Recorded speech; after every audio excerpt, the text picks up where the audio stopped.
The fire burning red in a Georgia representing of a comes hard here. You know. Big up Kidaki, Buxton massive. Hey Babylon boy, you go on like come son. Red. Comes hard your son. You burn this wine when I want you shine. The tree of life, them I want you climb, cause them heart no kind. Comes I say them heart no kind. Buxton massive. Kidaki. Red that. Never joke, never joke, never joke. Oh, money never, money never, money never, money never, money never, money. I know what you conniving. Money, money never, money never, money never, money never, money never, money. You can keep your conniving money. When you've been knocked for a bum, you have been tell me money. Now because your money done, you come with conniving money. When you had your pocket full, you have been tell me money. Now because your money done, you hustle for tell me money. Yes, money never, money never, money, money never, money, money. Now know what you conniving money. Neighbor joker, neighbor joker, neighbor joker. That's all the money that me work for. A 2 pound note and a guild of piece. A 2 pound note and a guild of piece. A 2 pound note and a guild of piece. This is all the money that me work for. I said money never, money never, money, money never, money, money. I know what you can I be money. Oh, Joseph. Guyana and Guyanese, at home and abroad. Tune in to Guyanese Morning Time, hosted by Kadaki Amsterdam, where the sun always shines. Guyanese Morning Time, the people call it Guyanese Morning Time. Rhythm, Guyanese Morning Time. Intelligence and knowledge run the front line. We go again, Guyanese Morning Time. The people call it Guyanese Morning Time. Rhythm, Guyanese Morning Time. Intelligence and knowledge run the front line. We go again. We rise up early morning watching Comes TV, where wisdom and knowledge, yes, it is the key. Exposing corruption over land and sea, where the wicked politicians they try to trick me. Guyana is a land for everybody. With 6 races should live in harmony. There's one set of people getting aisle money. There's one set of people doing the thievery. Guyanese Morning Time. The people calling Guyanese Morning Time. Rhythm, Guyanese Morning Time. Intelligence and knowledge run the front line. We go again, Guyanese Morning Time. The people calling Guyanese Morning Time. Rhythm, Guyanese Morning Time. Intelligence and knowledge run the front line. We go again. This is a program that you all can see. Sharing your views and your integrity. Like it, comment and share it all around. Pass it to your neighbor, safe and sound. A sad situation going on in this town. The voice of the people is getting trampled down. Out of the mouths of babes and sucklings, which has ordained me to sing. I sing Guyanese Morning Time. The people calling Guyanese Morning Time. Rhythm, Guyanese Morning Time. Intelligence and knowledge run the front line. We go again, Guyanese Morning Time. The people calling Guyanese Morning Time. Rhythm, Guyanese Morning Time. Intelligence and knowledge run the front line. We go again, fooling the people. You're promoting evil. Stop lying to the people. You are a part of the cycle. Stop fooling people. You're promoting evil. Stop lying to the people. You are a part of the cycle. I say, Guyanese morning time. The people calling Guyanese morning time. Rhythm, Guyanese morning time. Intelligence and knowledge run the front line. We go again, Guyanese morning time. The people calling Guyanese morning time. Rhythm, Guyanese morning time. Intelligence and knowledge run the front line. We go again. They got Breakford, Bork and Mark Benchcop. David Hines and Kadaki Amsterdam. Sherrod Duncan, Nigel London. Normal Brown and Gavin Matthews. Big up Paslow Port People Governor. Simona Brooms, Robin Simpson. Hampton Green and Winston Jordan. And yes, we can go right on and on. Guyanese morning time. The people calling Guyanese morning time. Rhythm, Guyanese morning time. Intelligence and knowledge run the front line. We go again, Guyanese morning time. The people calling Guyanese morning time. Rhythm, Guyanese morning time. Intelligence and knowledge run the front line. We go again. The relatives and friends of young Wyndham Bacchus, they deserve justice. The family, the relatives and friends of our in Boston, they deserve justice. The family, the relatives and friends of Peter Headley, they deserve justice. And so when we say that Guyana is an apartheid state, we have the evidence to show.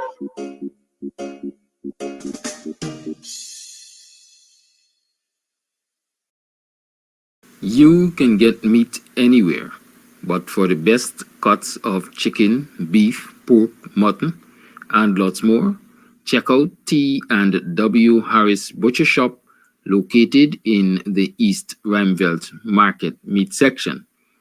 Call us on 609-7168, 641-4494.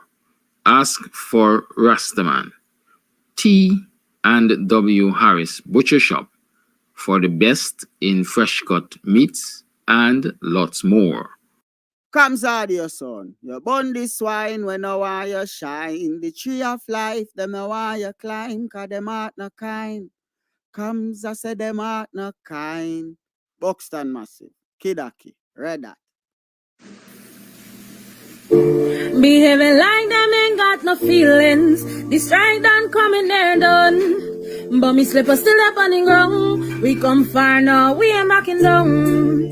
We did only ask what we working for. Now Ali come and say we ain't getting none. But me slipper still up on the ground. We come far now, we ain't backing down.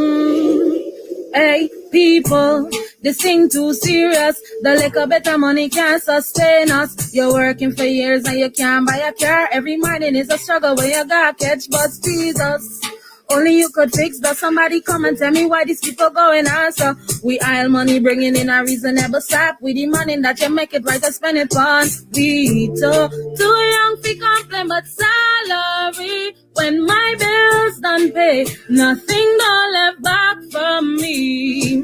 Much less if I had 1 or 2 or 3 peg me. Somebody tell these people come and reason we. Oh, behaving like them ain't got no feelings. This strike done coming there done. But we slip on the ground. We come far now, we ain't backing down. We did only want what we working for. Now Ali come and say we ain't getting nothing. But we slip up on the ground. We come far now, we ain't backing down. Long story short.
I'll stop this nonsense. I got them. We moving forward.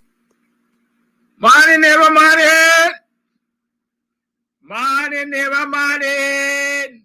Are you morning? Are you morning? Welcome to another program of Guyanese Morning Time. How are you do? How was you yesterday? How are you today? How did you pass your last night? Last night was Thursday night. Tonight is Friday night. How have you been? How was work yesterday? How much did you achieve? Not only for yourself, you know. Or definitely not only for the employer, but for yourself. How much did you achieve for yourself? You know, we work for employers. But it's important that our jobs bring us satisfaction, because if we're not getting satisfaction out of our jobs, then we just turn up on a daily to be frustrated, you know. And it is that lack of satisfaction for many of our jobs why most times people go to public offices, especially for service, they encounter a set of disgruntled service providers. Right? They encounter people who always vex. Like there's vex that is shop, like members of the Guyana police force. You ever notice anytime you walk in a police station to make a report, immediately like all them police has vex with you? I don't know why. It's like them boys say we did good. Enjoying we little TikTok and we little reels and gaffing and talking what we do last night and when we done and how much money we make on the road at traffic stops and, you know, who is a good man who does always pass and left a blind and so. And you walk in to disturb the man in peace, disturb the police in peace, as if they are not paid to provide that service, you know. My insurance shares that nobody are just telling how I recognize sometimes. Right? Sometimes you recognize these things, you got to share your thoughts in them. Right? It's important that you get satisfaction from your job. And that satisfaction must come naturally with your job. It's not you got to really try to make it happen, you know, to find like you're doing something. Nah, we got to do better than that. So how many of you got satisfaction from your job yesterday? How many of you? Have you seen improvement in your lives? Your children are back at school. What have they reported? Are the teachers as nice and kind as they are accustomed to? Are the teachers going the extra mile? I can tell you I got some teacher friends and I just vex with them. I just feel like cuss. First thing one of them gonna tell me they have to go shopping. I gotta go shopping for grant stuff. Guess me neck. Yeah, I don't know how to play hardball or what. The negotiation is barely start back, and y'all talking about going shopping for grant stuff. Tell the ministry you ain't shopping for no grant stuff until you're satisfied. But you know what? I are soft. Well, I do. I are soft bad. That's only look so. You know, scrub your face and go out like if you're big and bad and bold. Yes, yeah, like old people like say cow shit. Yeah, like cow shit. On the top, half a bottom.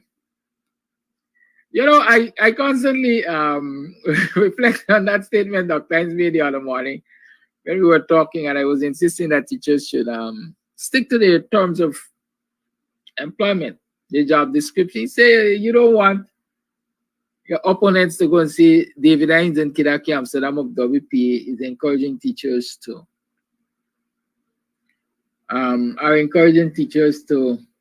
not pay attention to your children. Or something to that extent.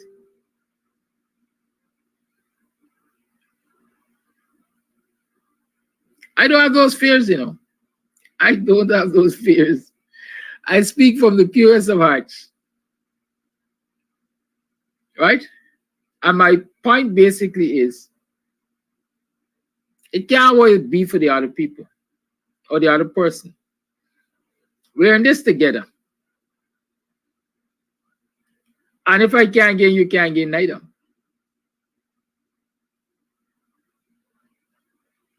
If I cannot gain, you cannot gain either. It got to be for you and it got to be for me. Why is it that you don't want benefit? That makes no sense.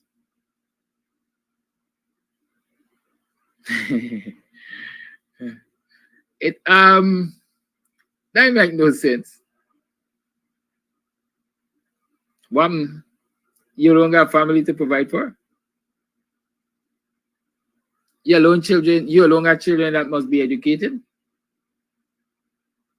No, we gotta do better than that. And so I'm repeating for my teacher friends. Y'all got wise up. Shopping is not part of the job description. Janitorial service is not part of the job description. Right? Medical services is not part of the job description, but I know for a fact, if a child gets wounded or injured at school, it will only be just and fair for somebody to attend to that child. And the people in the immediate environs are always teachers, I would say, and so teachers will have to do that. But teachers have to start insisting, for example, that every school has a nurse, a school nurse as they call it.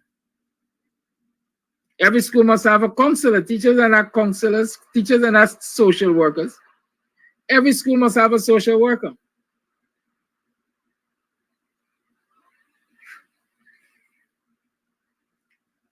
I hope I'm happy for this rain, but I hope it doesn't get too heavy. They say when you get Congo tea outside, you gotta look for rain. I got Congo tea outside. Right?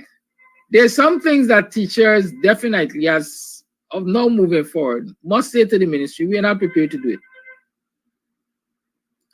SBA marking, school-based assessment marking. A lot of people might say SBA is part of the teacher's job. Yes, the teacher has a right, has a responsibility to guide the students in the preparation of their school-based assessments.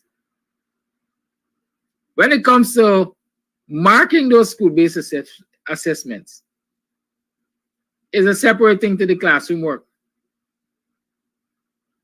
And so teachers must get to the point where they insist that, listen, the marking of these SBs is part of the examination technically.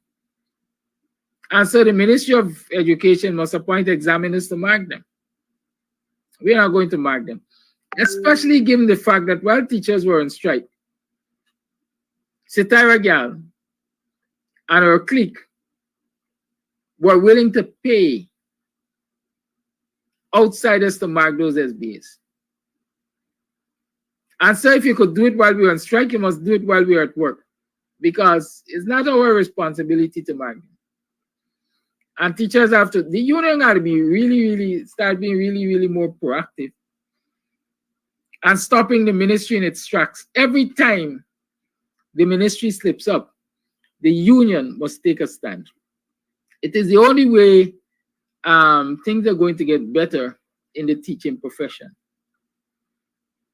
And I'm sure all of us would like to see better for the teachers. We just have to encourage them to stand their ground. Good. If people don't like that, some people just want a free and easy ride. If the teachers do all that they currently do and more than they currently do, it's easy for us. Administrators don't have to think outside of the box. Administrators don't have to fix problems. And so they get an easy ride.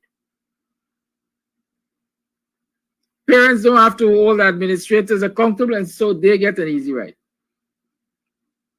Teachers are like, at last, they must hold up the world. Eh? Good.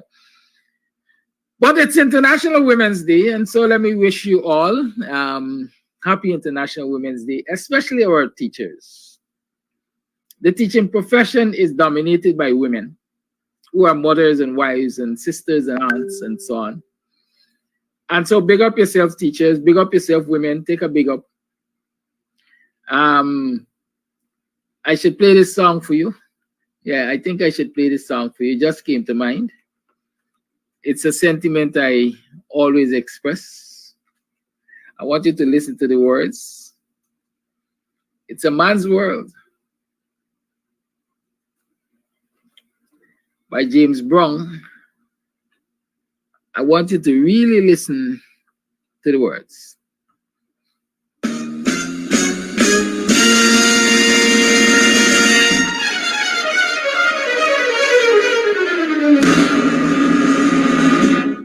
This is a man's world. This is a man's world.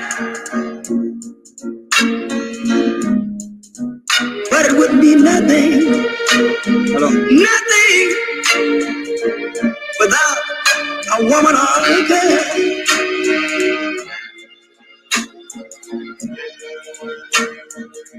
You see, man made the cars to take us over the road. Man made the train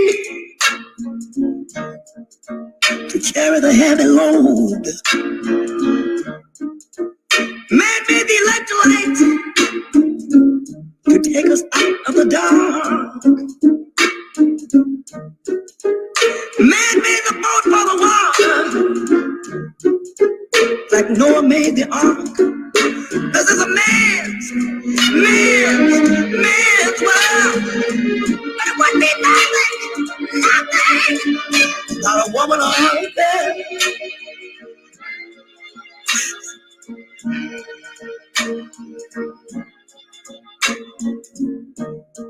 Man thinks about a little bit of baby girls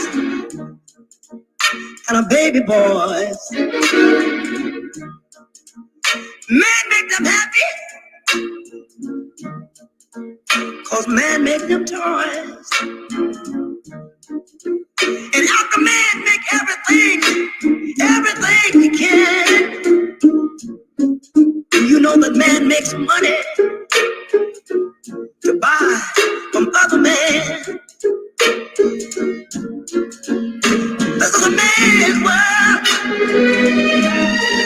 But it wouldn't be nothing, not one little thing without a woman or a girl.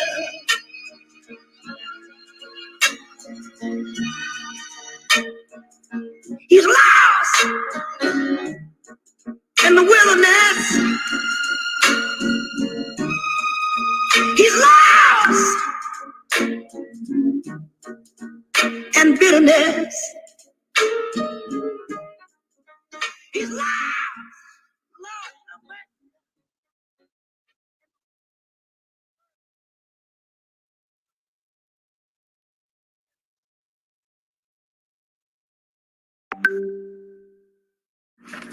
It's a man's world.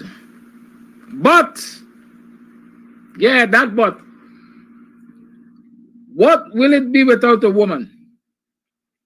Yeah, a lot of us like big up ourselves.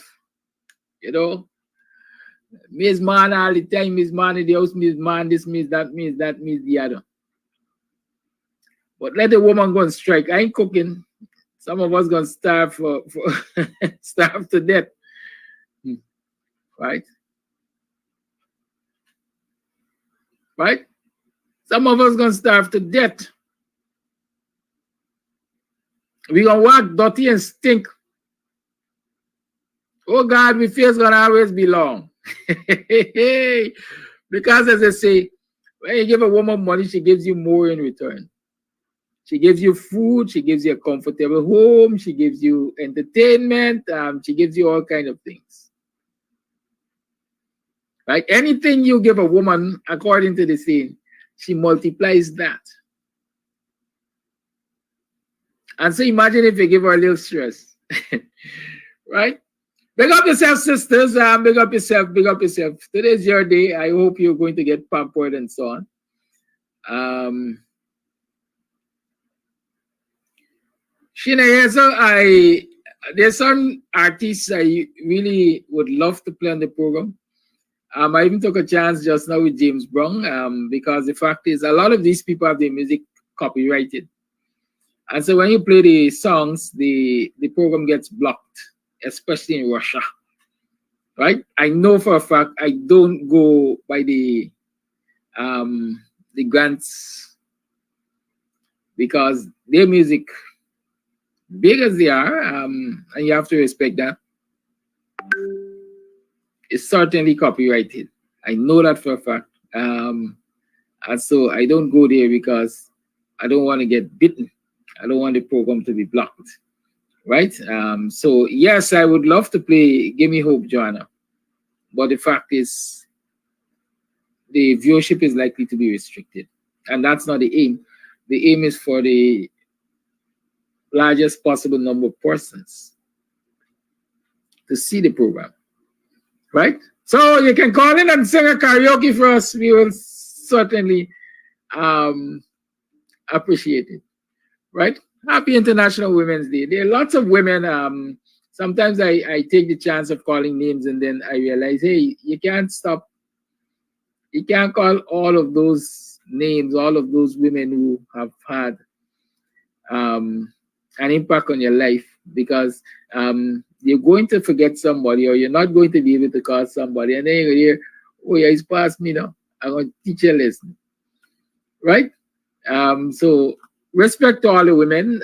You know yourselves. You know what roles you've played in my life, in the life of my children, in the life of my relatives.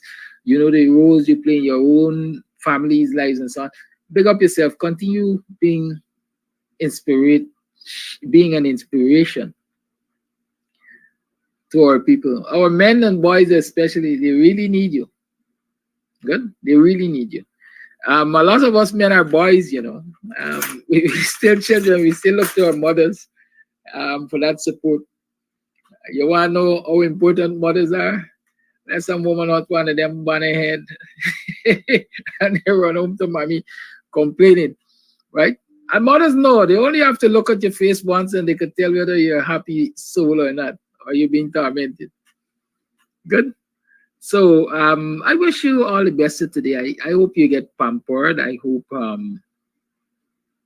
as we would say, sometimes people go the extra mile to ensure that you know that you're counted. Good? Big up yourself. What are we talking about?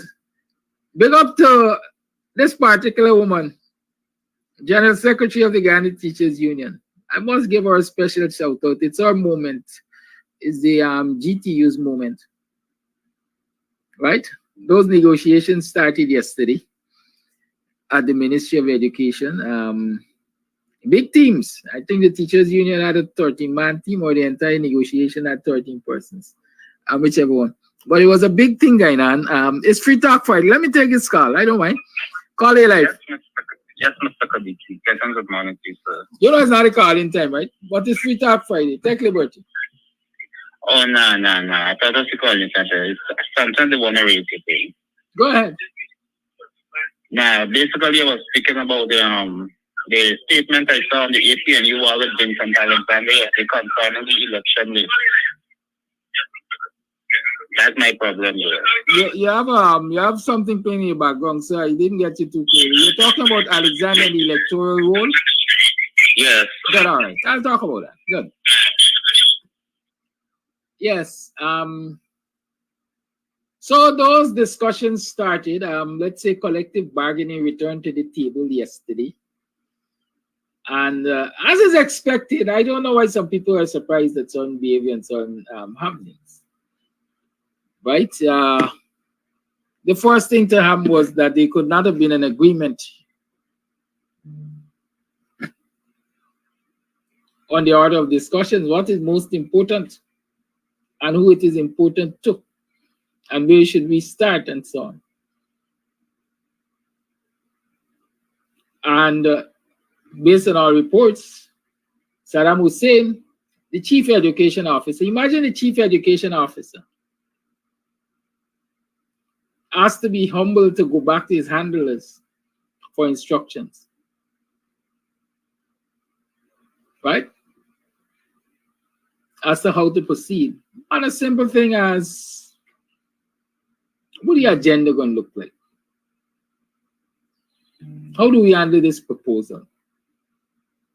Right, but luckily, things proceeded. They had an adjournment, I would call it, and then they returned to the bargaining table. And again, I want to call a win for the teachers because they had their way in that they demanded and ensured that their financial matters remain top of the list, priority. Right? There are conflicting reports right now as to where the discussions are at and where they will be in terms of the period that salary increases and so on will be dealt with. I understand Saddam Hussein or the government's proposal was that they look at 2024 increases, and the teachers union representative said, no, not 2024, we have to start way back. Right? We have to start way back.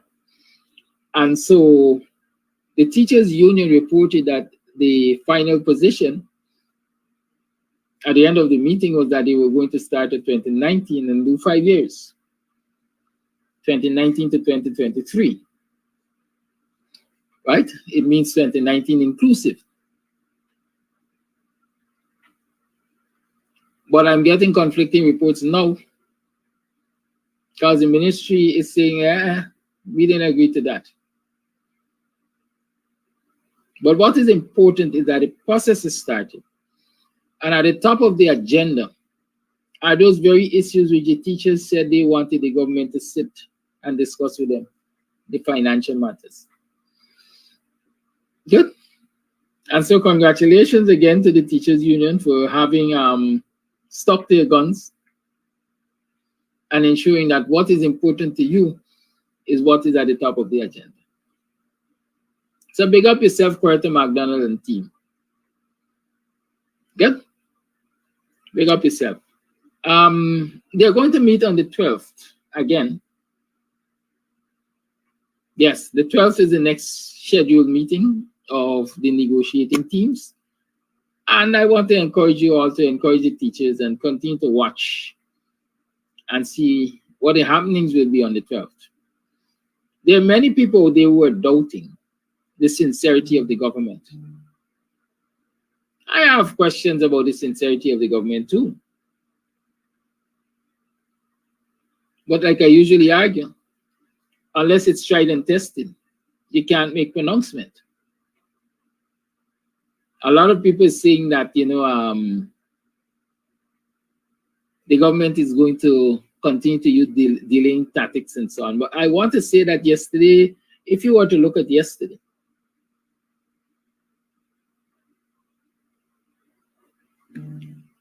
there seems to be some urgency. There seems to be some urgency because based on reports from the teachers union of previous engagements, all they used to do is turn up, mark the name present, and then say, well, we'll have to discontinue this meeting. This meeting is adjourned until a later date. An adjournment did take place yesterday, but for a few hours, to seek clarity and return to the table. So that's a good sign for me. Whether or not that attitude will continue, it's another thing we have to look and see. And we have to continue to, you know, encourage our teachers to stand their ground. Encourage our teachers to stand their ground. It's not a time to say, all right, things have started, leave them on their own. They want that continued support, that continued encouragement, and let us do that. The teachers in the classrooms must continue to encourage their union leaders to stick to their guns. They must continue to give them assurance that as soon as you say the word, if we have to return to the streets, we will be there with you. Don't lay back. It's not business as usual. Don't give them that impression that it's business as usual. Good? Caller, you're live. Yeah, good morning to that. Mr. Speaker, as you are the teachers, I was listening to the State of the Union last night from Mr. Biden.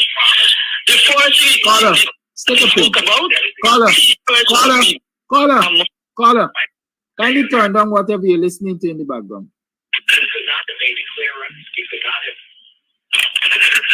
Yes, Sam, could I hear me now? Yes. You said the teachers must be given a raise. I'm going to give them a raise. The nurses, he talk all about that. So it's only our president failed to give our teachers a raise. And Biden is not talking about a small raise. It's a good raise because he said the teachers, that's one of his speech on that State of the Union last night. What a good thing he think about. And this government is thinking otherwise. So we have to think otherwise when the time comes to vote. Thank you. Somebody said to me that the callers mentioned vote yesterday. They don't see how the PPP can win the next election. Are you of that same thinking? Do you believe that the PPP has already lost the next election? Right, that's something we have to talk about. It's Free Talk Friday. So the lines are open. It's a minute to 8 o'clock. The lines are open. Even as we talk about the teachers' issues and stuff. Yes, so I'm saying that the teachers in the classrooms have to continue to give their union reps the assurances that we are there with you. Those people who give strength to the striking teachers have to continue to make it known to those teachers that we are still with you. You might be off of the road, but we are still with you. If the need arises for you to go back on the road, the very support we were giving to you while you were out there in the first instance, we'll continue to give to you. We have to continue to strengthen them so that they can hold strong. Call your life. Hi, good morning, Pataki. Good morning to the viewing and listening public. Listen, this government is not serious about any negotiation with teachers and public servants. They're not serious about it, right? Because we're hearing reports that, the teachers are bargaining from 2019 to 2024 or 2025. And we're hearing a next report that says that the government said they are not going along with that. They are going along with 2024. So I'm saying that even if they are going to the table to bargain for 2019, this government is not going to honor that. They have to have some sort of Herculean effort for the teachers to get what they want. If this government don't even have time with the Constitution, they flout the laws of this Constitution. Much less, and Jack Joe was on the air yesterday in this program saying that we have an excess of so much teachers and all these things, right? I'm thinking that he's not au fait with what's going on in the classrooms. Or the classrooms are overpacked, So I don't know what is going on. Jagyo and what this guy named the Attorney General, they are flouting all the laws of this country, all the laws. And probably the president in the midst also, right? They're going to give the teachers anything. I'm sure that the teachers have to go back out to the streets. I'm sure about that. Thank you very much. Thank you for your That's point. right. I like to be the eternal optimist. There's a season for everything according to your good book, according to the good book. There's a season for everything. And my position is that there's sometimes when we have to speak life into situations. The good book, whichever part of the good book, Christ asks somebody, can these old bones walk again? Can these dead bones walk again? Right? You gotta speak life into situations. I mean, some of us are so pessimistic that we'll always see the possibility of the teachers not getting their demand and their just dues. But I want to see the teachers have brought the government a point where they have to negotiate. And that's a critical point. That's an important point. The teachers may not walk away with all that they want, but I'm positive that they're smart and bold and strong enough to walk away with most of what they want. Right? And that is why the government was not willing to go to the table, because the government, in my mind, knows quite well that once they go to the table, they have to deliver something or other. Let's watch it and see it. Call your life. Thank you for calling. Yes, good morning to you and all my black brothers and sisters this morning. Happy Friday to all and Women's Day to all. To my black females, mother, sister, and aunt, you guys are well blessed. Let me say where you guys blessed. Black woman.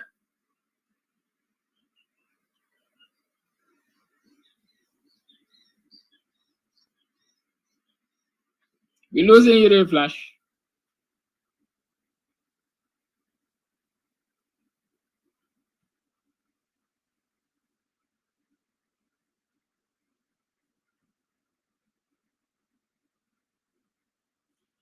It seems we have lost Flash Gordon.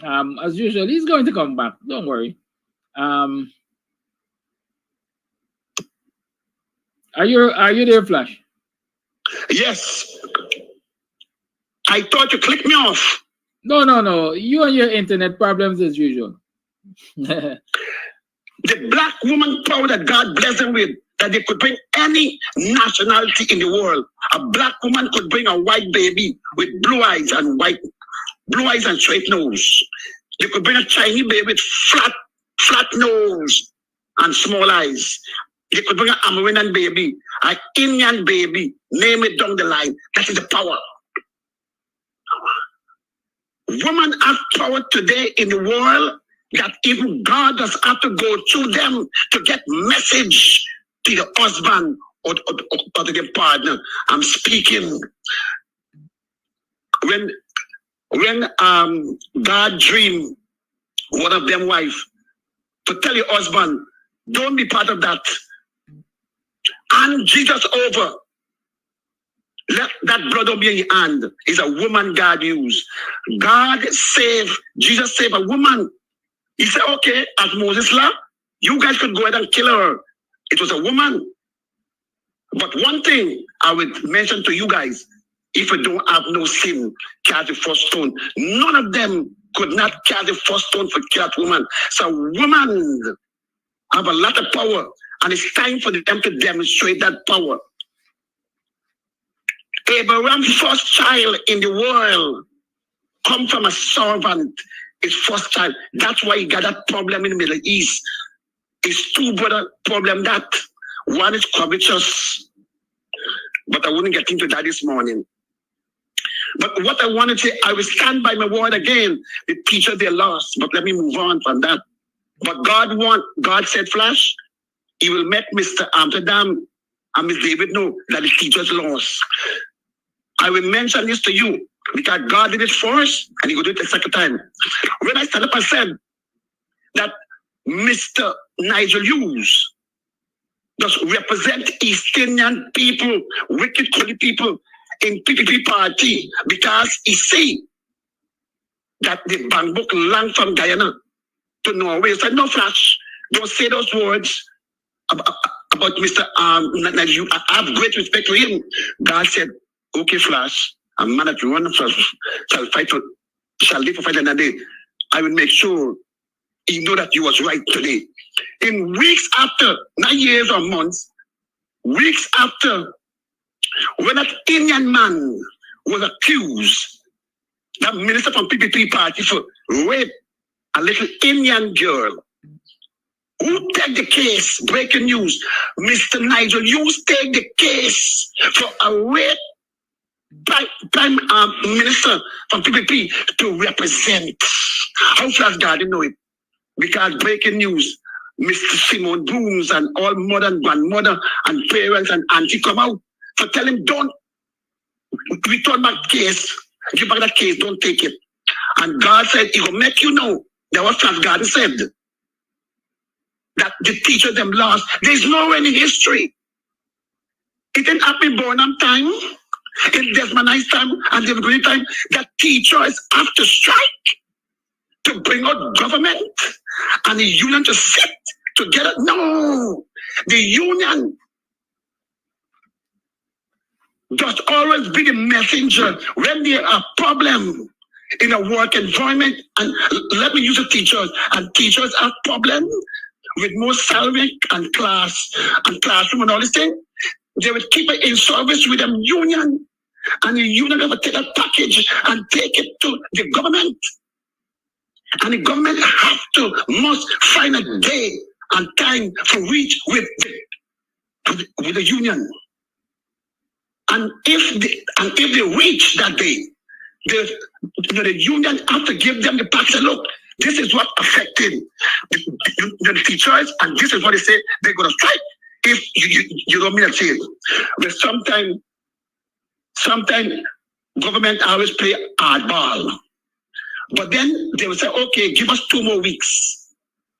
When 2 weeks pass, and the union, and then we call us something, they call us, look, we could only give penny.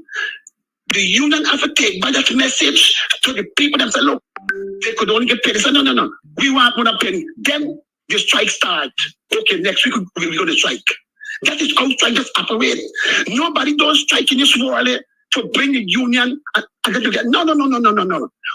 Any striking is for more money, a better benefit, and any problem in the job environment have to be changed. Thank you very much, and have a good weekend. Thank you for your call. I say no more on that matter. Say no more on that matter. As they say, sometimes we have to agree to disagree.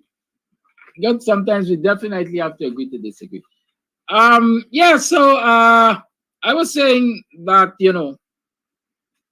you can always be pessimistic. Sometimes you have to be optimistic. You have to speak life into these situations. And those of us who would want to see teachers get their just due must therefore recognize the importance of encouragement. Some of us are always beating people down. You're good for nothing. You're good for nothing. You're not going to make nothing. You can't do nothing. And so you keep banging that in the individual's head, and it has its own psychological impact. And then they start to believe you. And then they start to live your pronouncements. And then at the end of the day, you say, you see, I tell you, you ain't gonna make nothing. Some of us are like that. Come on. Embrace the process. Embrace the players. Give them hope. Give them hope. The person asked me to play, give me hope, Joanna. Yeah, give me hope. Give the teachers hope. Because I think that they are on a path to success. I personally believe so. I am selling dreams. I believe that they are on a path to success. A lot of people are saying that hadn't Justice Sandel Kissoon intervened and so on, the PPP would have been holding out up until now. Has anybody paid attention to Education International threatening to take the matter of the teachers' strike to the United Nations because the government was not following the norms? Has anybody paid attention to that? Which government likes to be taken to the UN? Which government? If we look at the past behavior of the PPP, quite frankly, I think that the Justice Sandel Kissoon's intervention gave them an opportunity to do the right thing and save face at the same time. It's pride that had them holding out there, you know, because of all of their utterances prior. It's pride that had them. They didn't know to walk back those utterances. But Sandel Kissoon, Justice Sandel Kissoon, gave them an opportunity to walk back those utterances. And I think they're making good use of the opportunity, looking at yesterday's behavior, the alacrity with which their team operated. But like I say, time will tell. And in the meantime, let us continue to speak life into our teachers and stop beating them down as failures. There are no failures. Call it life. Very blessed good morning to you, Mr. Kadaki. God bless your program and to the rest of the Guyanese nation. Women, happy Women's Day to all the women. The real God-made women. I'm speaking about the women that God made with vagina and breast and so. Happy Women's Day to you. You know, God, when God had made woman, you look at man where man was lonely before woman come into this universe. And only God had made human being in his own image and likeness. And he said, you know what? I ain't gonna let this man make the children them by I can give you a companion, and I can let the other companion may bring forth the children them. That's why women bring forth children for men. So women, y'all are strong, my heart after you. God bless y'all. Without you, what would we have done? What would have been our result? So we love you and we welcome you. And on behalf of all the women who may have been abused by men, I ask for forgiveness over those things. And I say, we men, we love you. Some of us are ignorant.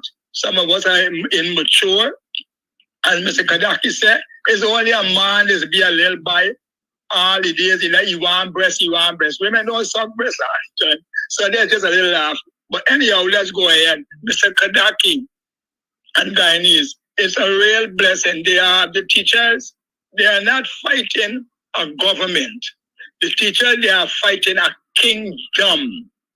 They are fighting a kingdom that appoints a government to all people in poverty and to all people in demand. The teachers, they are not fighting for a raise and a little raise.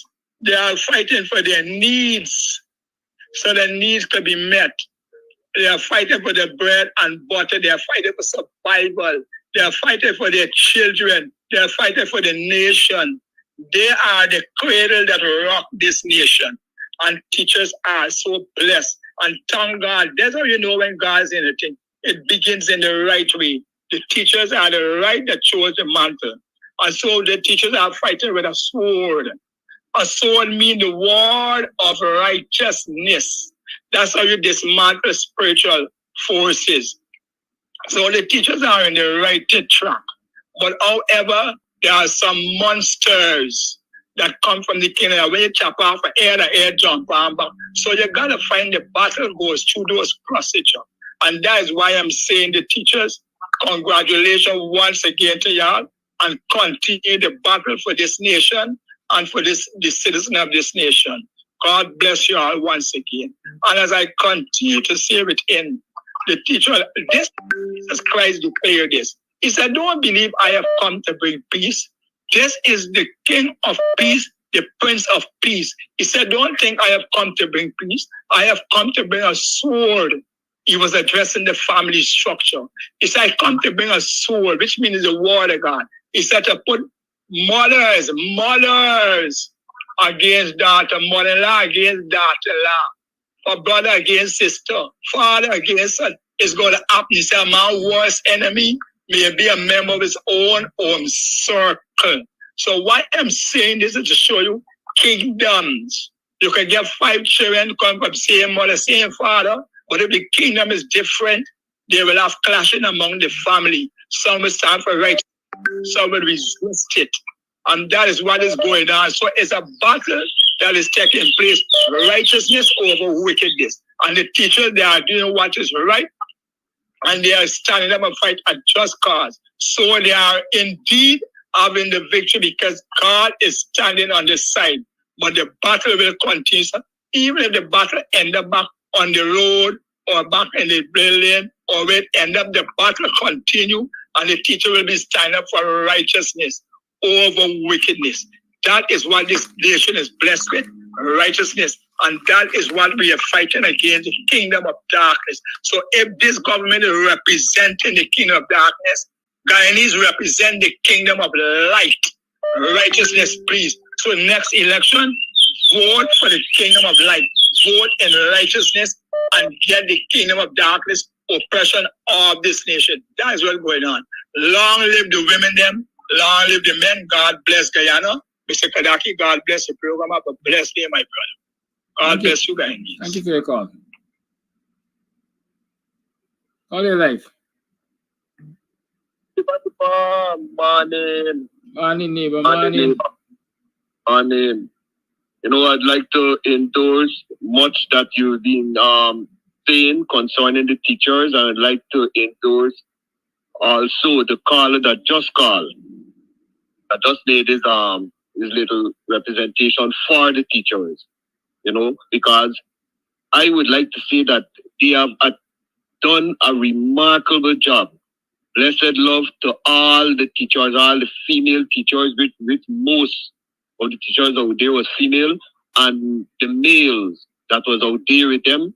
Blessed love to you, brothers. Blessed love, and I'm so grateful that you guys have even some of these female teachers, their husbands or their partners was out there with them. For all the rest who would want to condemn or who would want to say that the teachers lost and all kind of thing, I want to respectfully say, you know, that Larry is, just as you said, Brother Kadaki, on trying to beat up on these teachers, because plenty of who condemning wasn't out there. I would have feel more comfortable to know that they're giving the opinion because they weren't there.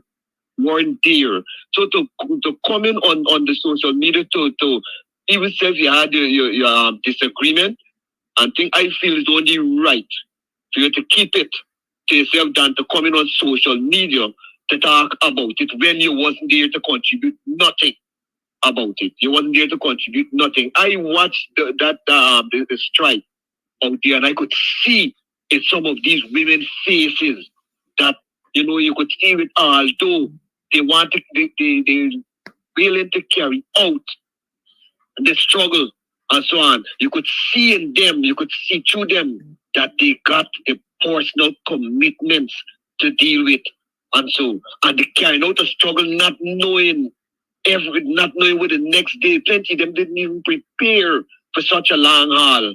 I know that they had to go home and study with some of the advice and the encouragement that they're getting from some of the too conscious-minded male brothers, you know. And had to get up and had to put certain things one side, look at their kids and all these things come out just to reach and achieve what they achieve, only to get mostly men coming on social media to say that teachers lost and they lost because they should have stayed out there. Why plenty of them they come out with them and give them the strength, and it will be a real short time for them than for going on to the long run. Anyway, long live the teachers union. I don't care what they talk about, but Mark Light and you should have come back to teachers and all kind of thing. Let me tell you, my brother, I know about unionism. I know about working and being a shop's throat, and I understand and I learn how strike just go on, and plenty things. You see plenty of them coming on this live and talk, but how it's supposed to go and who's supposed to go back and talk and who's supposed to this and that kind of thing. It's just false. It's just false. But the Lincoln Lewis clear it up on a program to state how this thing does work. And there is a veteran in unionism. There's a veteran union representative. You understand? And I just want to long live the teachers, and they will achieve. This God that we serve is not one of biasness, and he know the struggles with them teachers carry out, which most was women, and he know the carry out, and long live them, and they are going to achieve. He is going to twist the hands of the PPP, and they are going to achieve what they deserve. If not, I know that if they get a chance, that they got to get pushed to come out back on the streets, they will come out there in more numbers. Let me stop beating up on the teachers them and congratulate them and pay them and trust that they achieve what they truly deserve. Blessed love, my brother, and have a good one. Thank you. It's 22 minutes past the 8 o'clock hour. Yes, and you still tuned to the Guyanese morning time. There's a couple of things that you should know.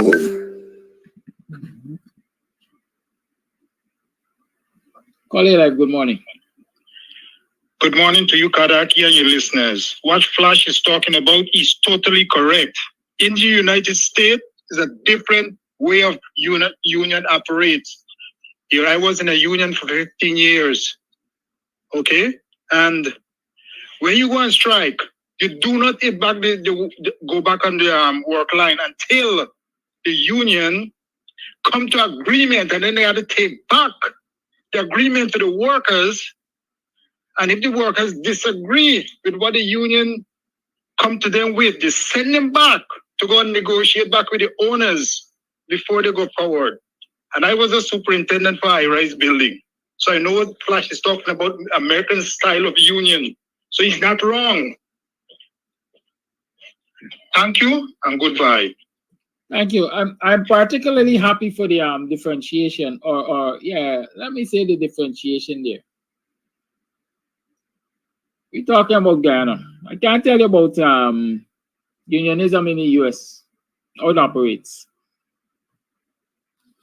I can tell you about the US government being totally behaving in a totally different manner.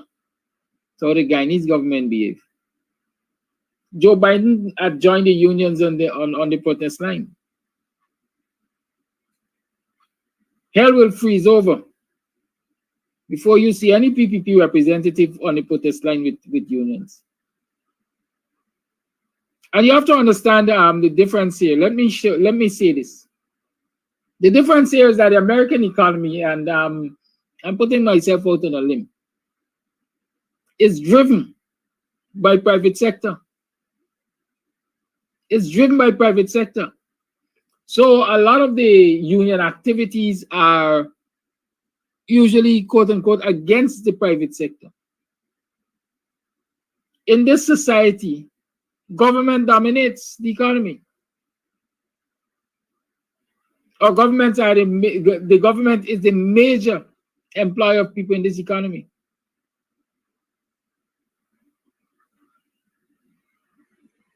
And so when you come up against your employer in this society, you're coming up against the government.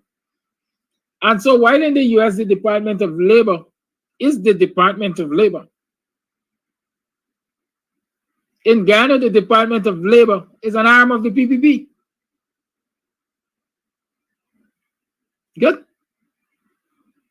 It is an arm of the PPP. My continued pronouncements on whether or not the teachers failed or succeeded is strictly grounded in what the aim was from the inception. Have they achieved that aim? Yes, they have achieved that aim. I am not concerned about anything else. They have achieved their aim. The aim was to get the government to sit and talk with them as part of the collective bargaining process. You know, in the US, do the unions have to fight to maintain a collective bargaining process? Or the collective bargaining process is respected?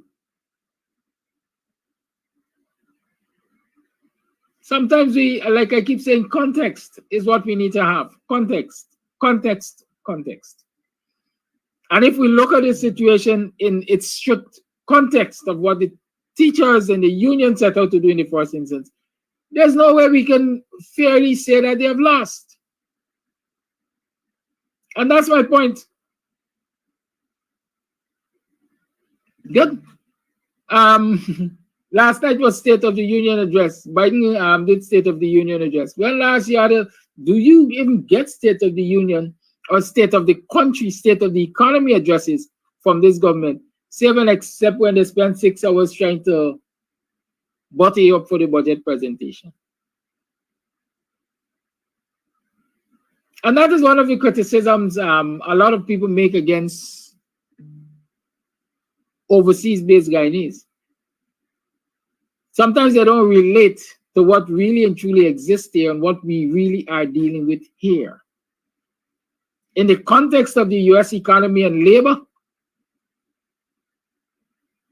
I can't argue with Flash and say he's right or he's wrong.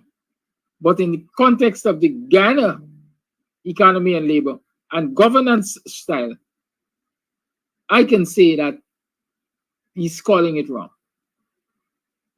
That's all I'm saying. Good. 28 minutes past 8 o'clock, we're tuned to the Guyanese morning time. Let me remind you that we're starting Sunday brunch. Brunch starts at 10:30 at clock twilight, and you can come out. It's just $24.99. That's the price, and you get to choose from 4 stews, 2 sides, coffee or tea, of which you can get refills, and juice, along with a dessert, you know, savory and sweet, they say, or something to that extent. So come out on Sunday, and we're going to spice it up, because once you come out to the brunch, we're going to have some trivia, we're going to have some games, you know, take you back perhaps back in time. You're going to get to spend some good time. Let me call it that. So you just ain't come in and stuff, right? I mean, some people just like to stuff, but it's a good Sunday mid-morning into the afternoon kind of thing. That you can come and have a light moment. Maybe you can play. Well, last year I played Trump Trial. Who remember the game Trump Trial? Right? Trump Trial. I think the correct name is Whist. That is that card game that pairs, that is played in pairs. And so on Sunday brunch you could come with a team. And so we challenge you with another team.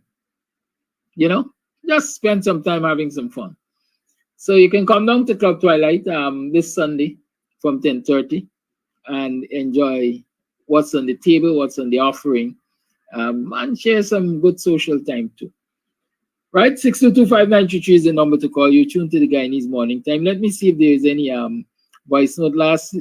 Yesterday I had some challenges playing voice note. Yeah. I still am trying to figure them out. I think I downloaded a couple yesterday. Let me see if this is one of them. What was the time? 8:23. Good morning, Mr. Amsterdam. I oftentimes wondered what happened to democracy in Guyana. What happened to democracy in Guyana as dictatorship taken over? When you lose, you lose. It reminds me of January the 6th, 2021 in the USA. What happened to those people? They're supposed to know that when you lose, you just demit office and let the new governing body take over. But they are a bunch of bullies. They are a bunch of bullies. And they're only doing that because they have the backings of the current government. Why are they so interested in the people's money? Why? Is the private banking institution have something to do with that? The member should not just lay down and let them take over. It's their money. I don't know, but Guyanese have to just stop sleeping and just start fighting for their rights and not be third class and fourth class citizens in their own country. Keep up the fight. Good morning, Mr. Kadaki. Good morning, listening viewers, and especially we in the diaspora. My take on that co-op society issue, you only find most of the time African fight against one another with the inspiration, the directive of some low-life cronies, especially those in the PPP. And you would find that anytime the PPP in power, the whole country in a chaos, the whole country in a chaos, and we're not learning. And like I said, had it not been for you, Mr. Kadaki, Rickford Burke, and others, but mainly you, that it is so surprising that when I ask and share the link to other viewers, other friend, relative, they just ask me, who is this guy? I say, you live in Guyana, you don't know about this program. I say, it's time for you guys to get up and get. Because the point that I'm trying to make, had it not been for this program, what would have happened? Even though this program is live, people try to do silly things. And those credit union members that being outcast, they operate was that big in a pen.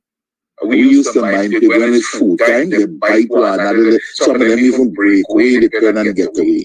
There is and I want to make them don't shame themselves.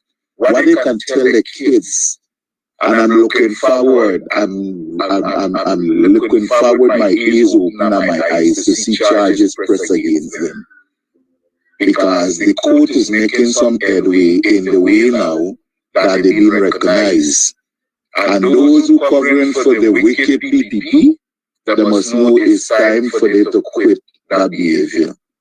Kudos to the credit union, not forgetting the teachers there with the victory. We are looking to see how far they go to. And God bless you, Mr. Kadaki, and the show. Have a blessed day. Thank you for those voice notes. Those were yesterday's voice notes, but they're still pertinent. Let me tell you, the other issue that I promised to address this morning is Vincent Alexander in the voters list. Guyana is an aging population. Let me say that Guyana is an old population. Guyana doesn't have young people. Guyana does not have young people. The people in Guyana under the age of 18 are just about 16 and what? 54? 64 and 4 is 70 and 10 is 80. 64. Right? Guyana only has about 64,000 persons under the age of 18. I challenge any of you to challenge me on that. I challenge Claudette Singh to challenge me on that. I challenge the PPP to challenge me on that. I challenge any of you looking at this program this morning to challenge me on that. Guyana only has about 64,000 persons under the age of 18.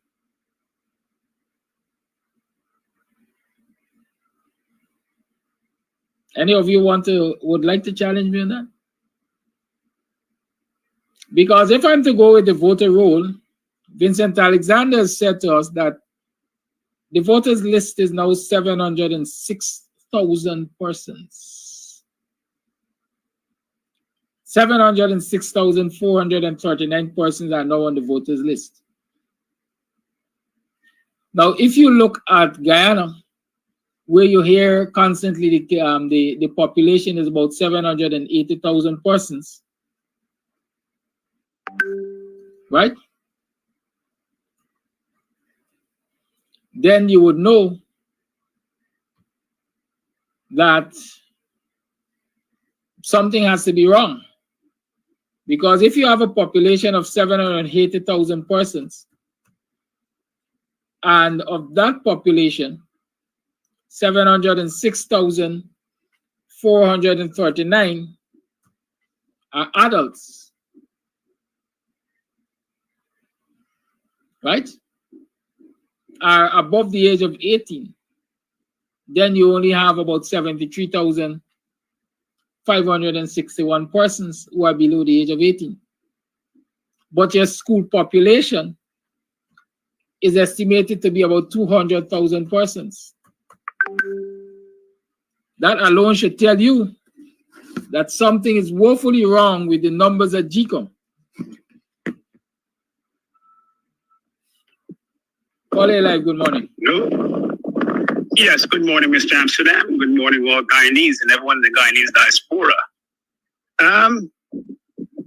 I also want to touch on something concerning us as CARICOM citizens.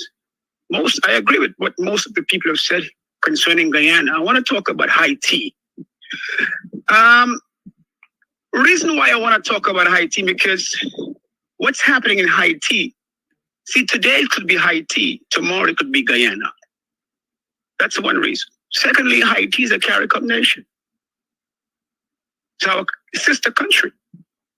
Now, what's been happening over there is worthy of us paying attention to on YouTube and Facebook. There are a few things happening very briefly. Haiti has been under occupation in very similar ways as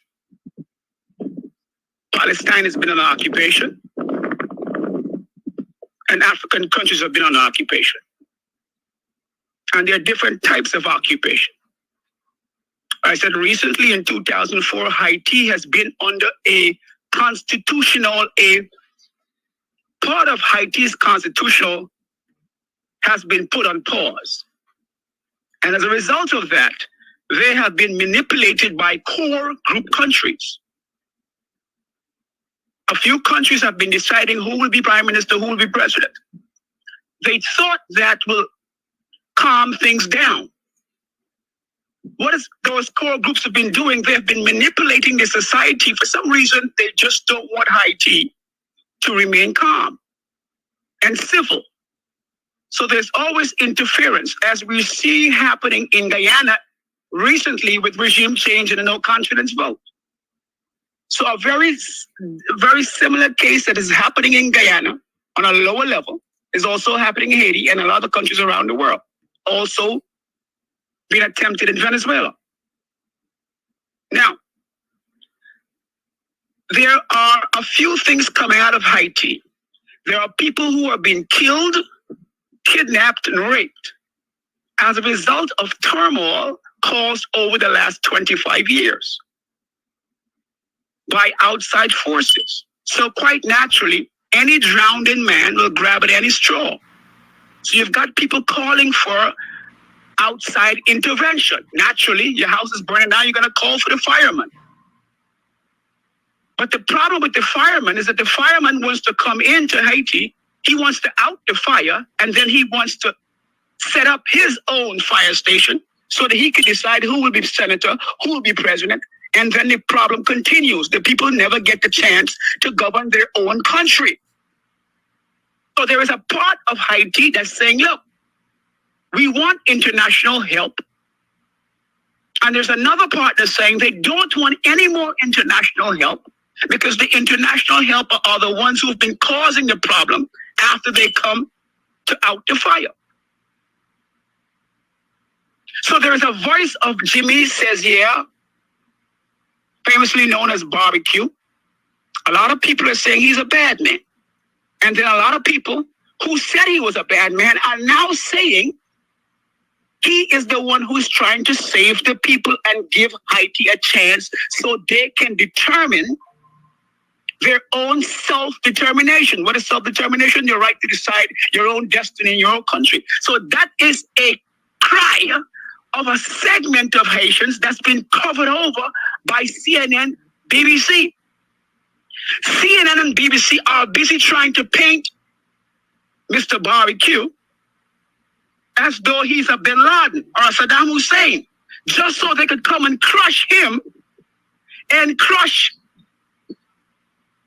the quest of the Haitian people who are finally trying to determine their own destiny. We have to be careful that when the intervention force comes, if they do come from Kenya, that force is being brought in to put an African face on an old American problem.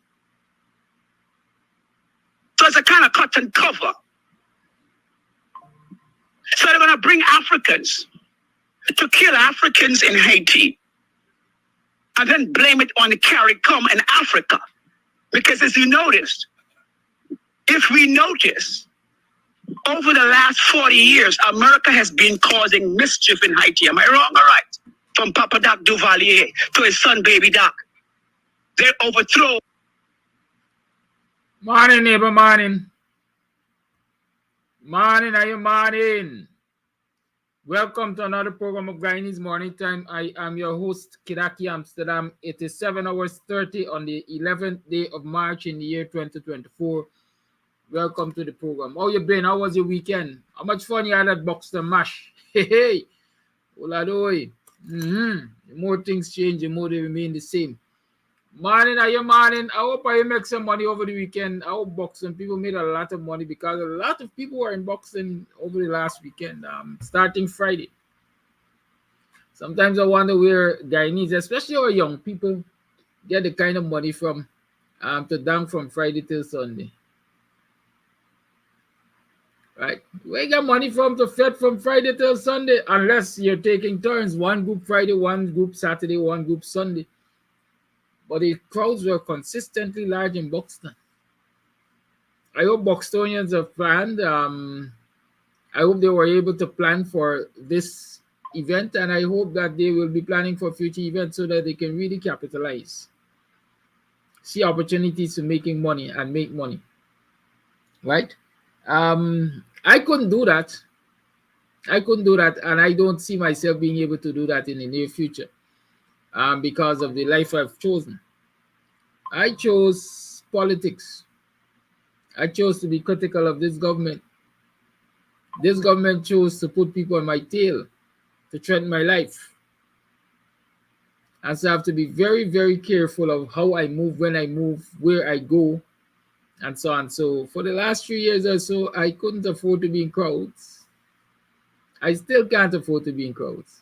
So a lot of the social graces, if I can call them that, a lot of the social things you people enjoy without batting an eyelid, I got to think 3 and 4 and 5 and 10 times before I do that.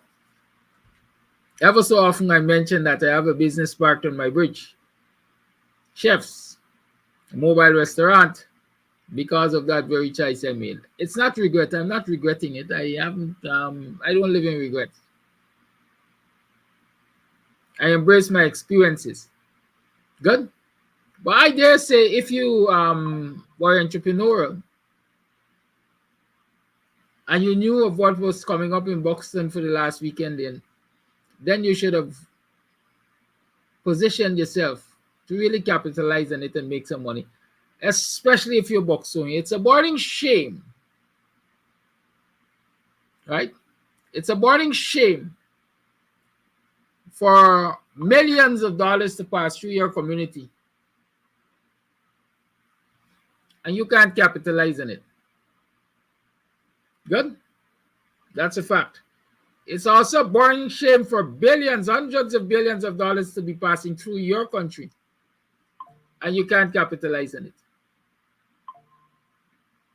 You can't. That's a burning shame. Every time they carry John, mother, granny, everybody that is not necessarily a Guyanese is coming to this country and they're capitalizing on the wealth of this country.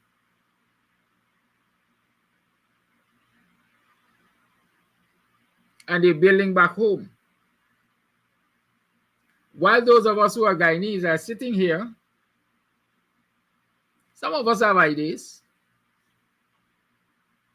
some of us have motivation, but what is absent is an enabling environment. And the lack of that enabling environment, I dare argue, is because of the attitudes of many people. Because of the attitudes of many people. We have a government that is wicked and vindictive, a government that is racist, apartheid-like, corrupt, a government which has a group of people who believe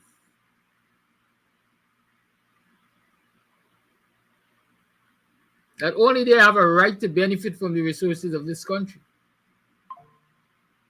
And so it's really, really difficult for locals to really capitalize, especially locals of a particular ilk, on opportunities. This morning, I want us to talk about some of that.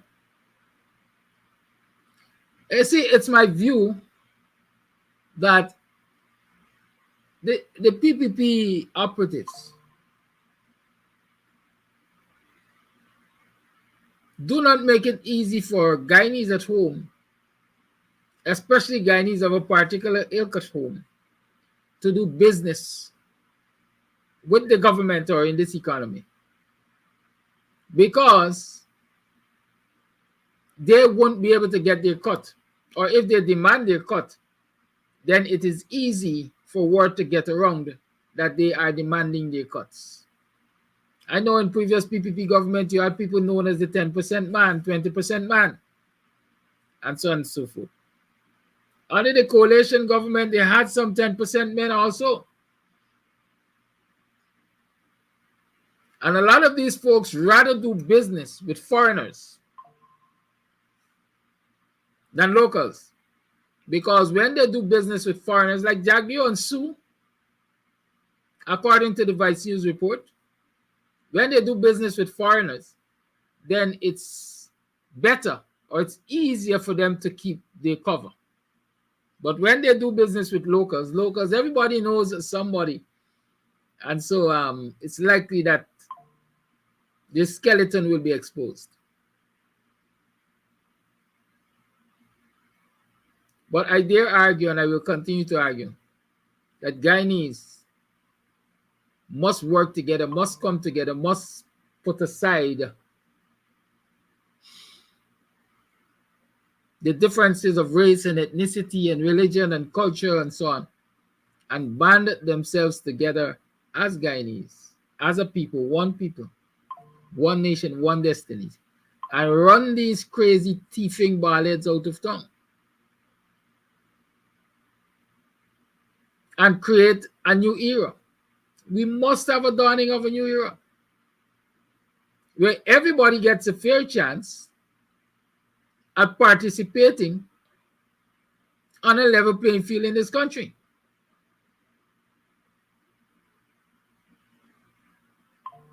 I heard Jagdio yesterday at Babu John talking about what is happening in Haiti. And my immediate reaction is, perhaps we need some of that in Guyana. It don't cost me yet. That's how the gangs have taken over in Haiti. According to them, the gangs have taken over in Haiti. And they have the prime minister who overstayed his welcome on exile.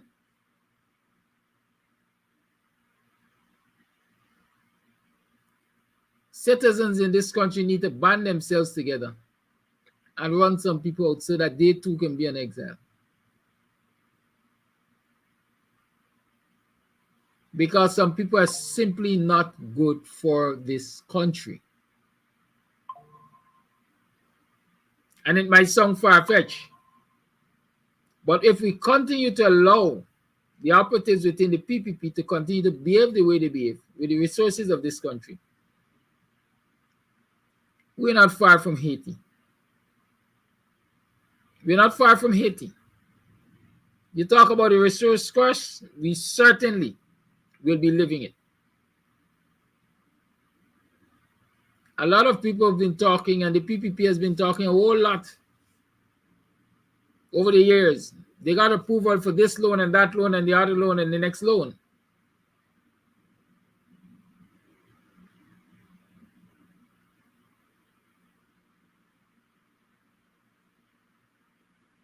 The question I don't hear anybody asking, what are the repayment terms?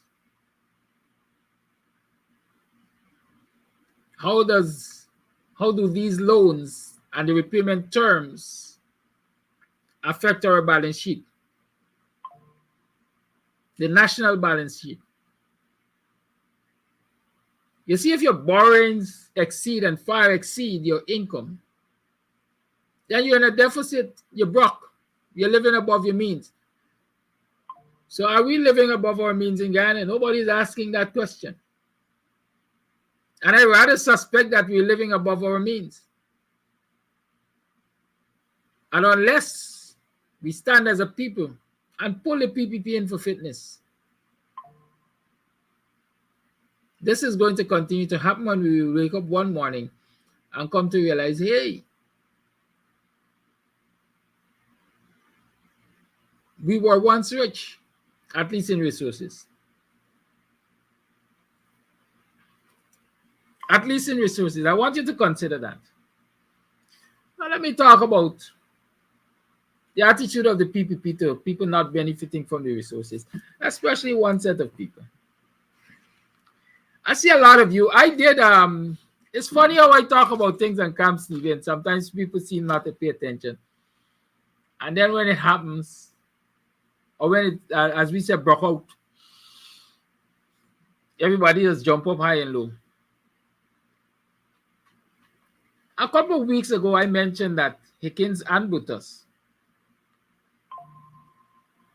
in particular, I read the registration documents to Butas' business.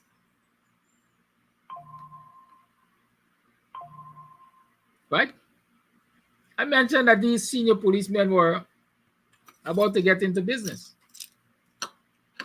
But for the whole of last week, I think a whole lot of people jumping high and jumping low. Oh God, the PPP say Hickins and Butas can't get into sand mining because they applied to the EPA for environmental assessment and so on and permission to do sand mining somewhere on the Suzycle Linden Highway area there. I think that's where most of our sand comes from. And so everybody get a eureka moment and realize, them big boys, they planning to go into sand as a business. And Jack Dio said that it will never happen. As old people like say, it will not happen under a dead body. Jack Dio said it will never happen. But what some people were expecting to be the reason for it not happening or not being allowed is not the reasons Jack Dio gave. One would have expected to hear that, hey, these people are public servants and the public servants rules say that, hey, they can't get into any parallel business. They can't be doing business while managing the police force in this instance. A lot of people expected that. But that is not what Jack Dio addressed. Jack Dio said, no, it will never happen. Because right now this government is or has decided that we're going to put a hold on mining licenses, sand mining licenses.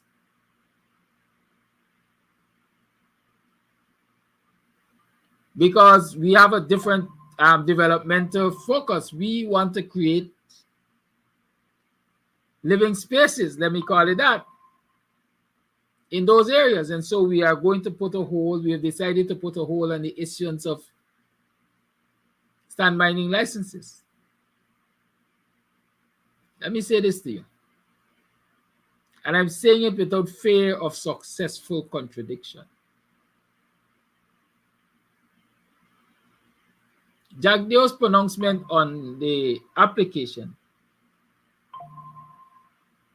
on sand mining licenses for Hickins and Butas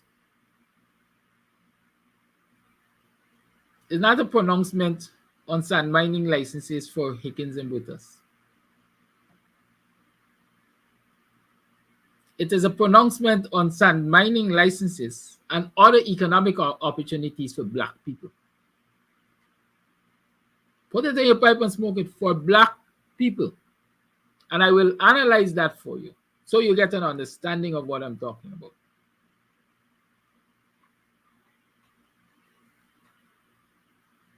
Jagyo spoke about the price of sand or the demand for sand. Because of all the construction and so on that's happening, the demand for sand has increased. Prices have gone up. That's a natural economic phenomenon. Higher demand, lower supply, higher prices. Right? Keep that in mind. If supply doesn't match demand, the prices will go high. And so currently we have a situation in this country where the demand for sand is higher than the rate at which sand is being supplied. And so the prices are high.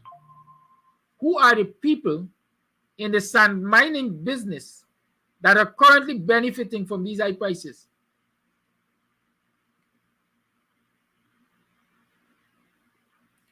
Who are the people currently benefiting from the high prices for the supply of sand?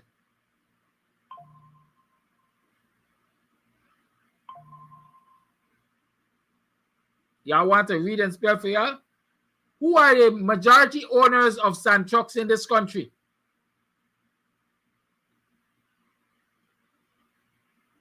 Who made a decision recently to import, I think, 50 heavy-duty trucks for sand, transporting sand?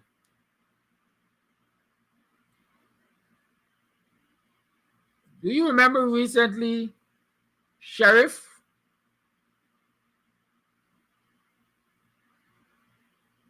advertising or putting into the public domain that they are importing 50, I think, heavy-duty trucks for construction? They will benefit from sand transportation. It's $52,000 a load for sand between Buxtonian and more.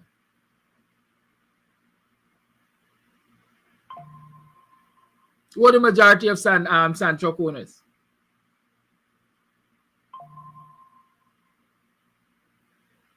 Who are the majority of sand pit operators?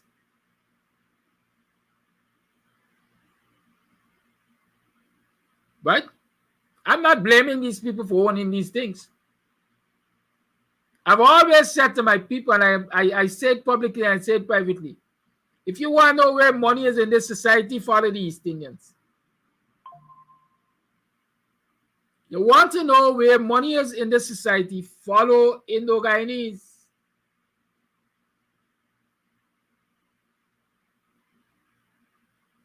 And so for years, decades even, Indo-Guyanese have dominated the sand mining industry.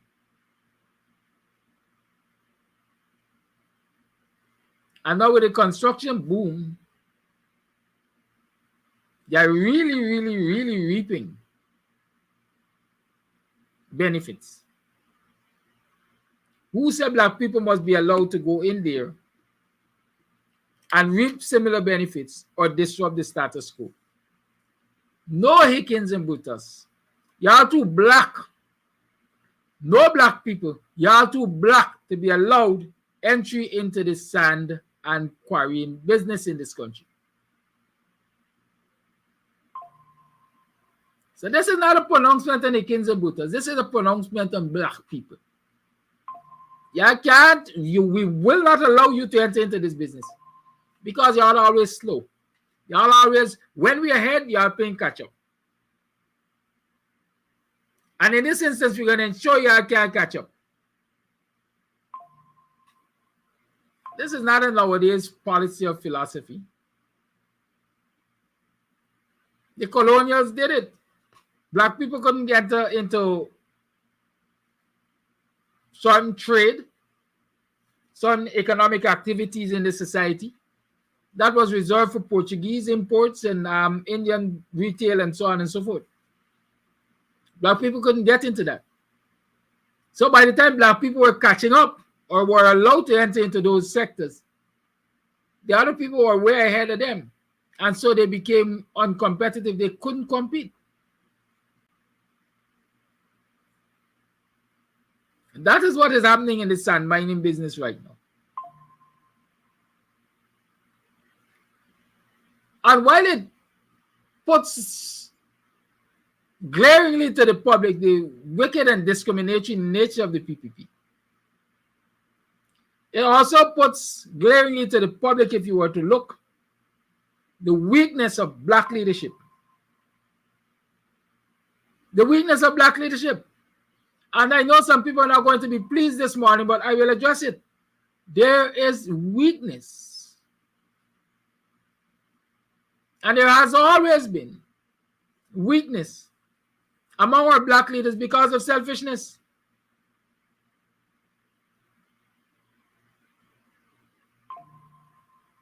Because of selfishness. And let me explain that selfishness. You see, black people got an attitude when they get access to certain kind of information, they believe they must sit on it like a hen on her eggs. As we like saying, they like sit on it like setting forward. Yes, Sherry Green, the ballroom classes started a week ago. This is our second week. It's supposed to be the second and final week, but you can learn a lot in this week, and maybe dependent on discussions and so on, we will proceed. We might continue to do it for another 2 weeks or so. Right? When black people got access to certain information that can enrich themselves and enrich their people, they sit on it. Why do they sit on it? They tell themselves only they are entitled to that enrichment, not their people. And I'm being blunt and I'm being honest.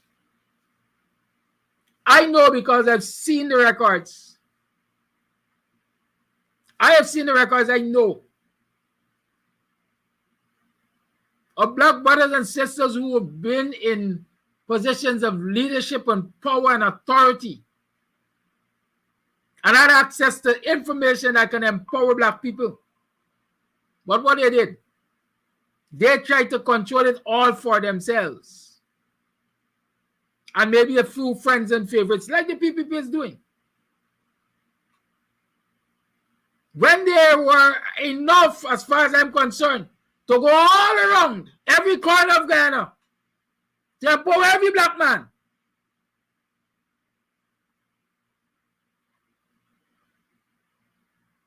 they sat on it and they guard it like a hen guarding her nest eggs.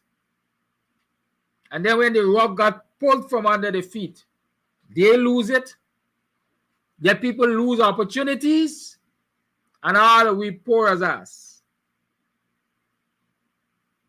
And now they're looking to them very people to support the cause, the people that they didn't give access to the resources. I'm being very blunt this morning.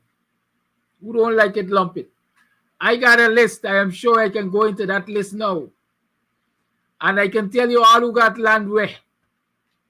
How much land they got. I can tell you all who got sand pits. How much sand pit they got. I can tell you a lot of things a lot of y'all won't like to know. I'm being very honest.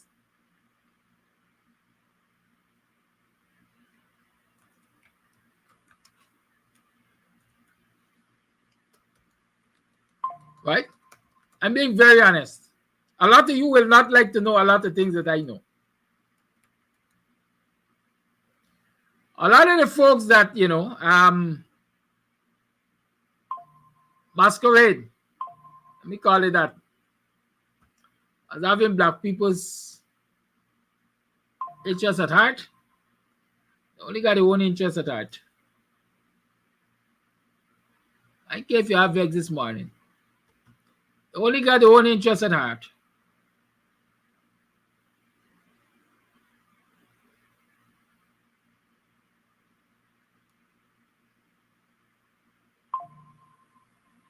And they therefore utilize information that they have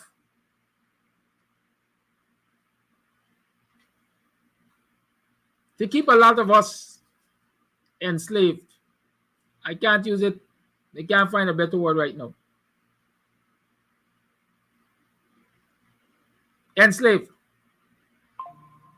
Dependent on them. Dependent on them.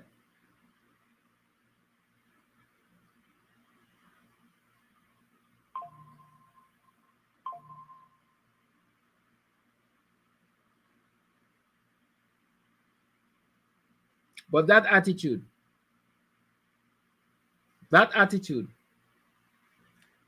is going to result in the demise of those very leaders and what they claim they represent for Afro-Guyanese.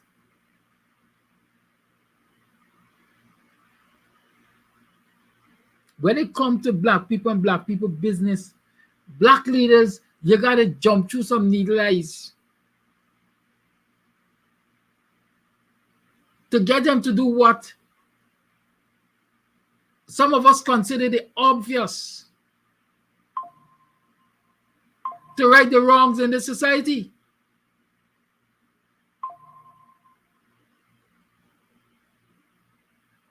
Overseas based Guyanese will tell you of how many times they approached the David Granger government to invest in certain critical sectors of the economy,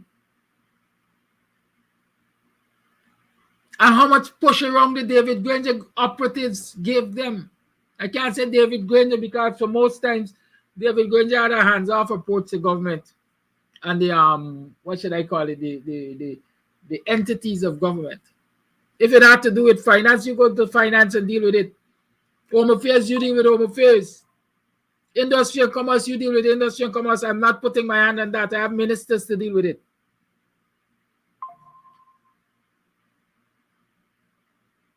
But what a lot of these ministers and their minions were doing, giving black people a hard time.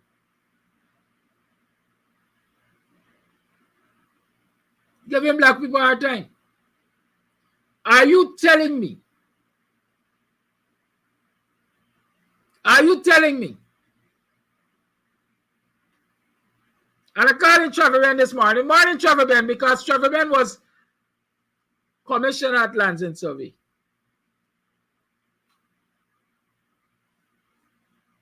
That while Trevor Ben was commissioner at Lands and Survey and Granger was president and the government was majority black people, black people didn't apply for lands. Black people weren't applying for state lands. Black people weren't applying for sand pits.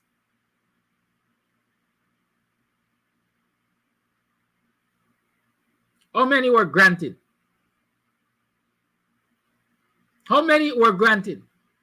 Are you telling me that black people didn't approach these brothers to sort out issues that they had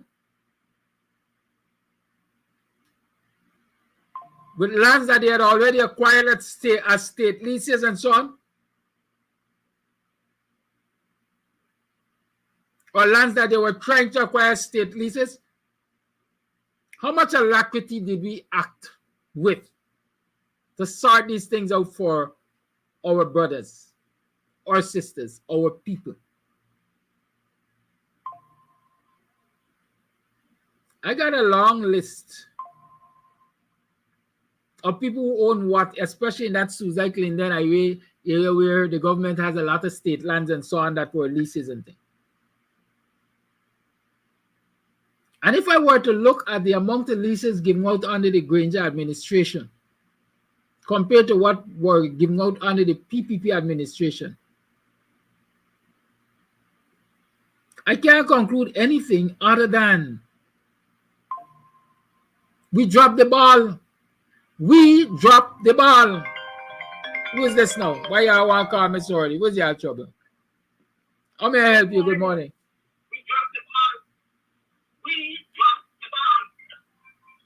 Why did you call me? We dropped the ball. But a lot of people don't want to hear that. And a lot of people would rather we don't address this issue of our brothers and sisters act as gatekeepers.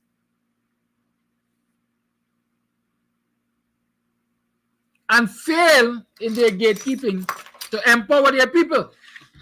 But if we don't address it, this election will come.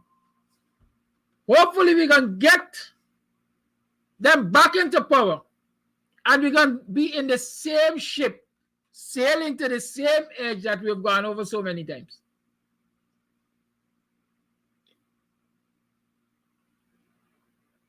And so we have to address it. You know what's beating the opposition right now? And more particularly the main opposition party? Access to resources.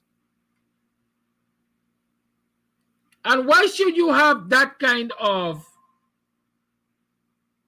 Chapman, you could say what I'm doing there would not help. You tell me what would help. Because whatever you were doing or whatever others were doing has not helped.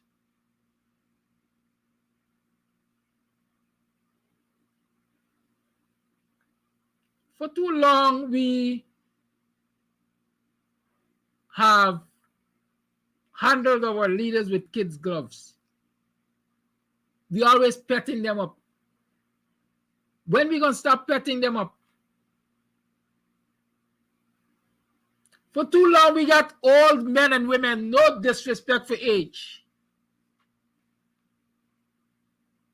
holding back progress because they believe that, hey, we built this shit. And because we built it, we must hold on to it until we go to our graves. Despite the fact we recognize it has stagnated, it is not growing. We don't have the capacity to make it grow. We might have the ideas, but we don't have the energy to make it grow. For too long, we allow leaders, our leaders, to kill the vibes, as the young people say. Because what? We don't want to rock the boat. We believe if we rock the boat, it's not going to be helpful. Well, I dare say it's going to be helpful. Because you're going to help some people to take the damn scale off the ice.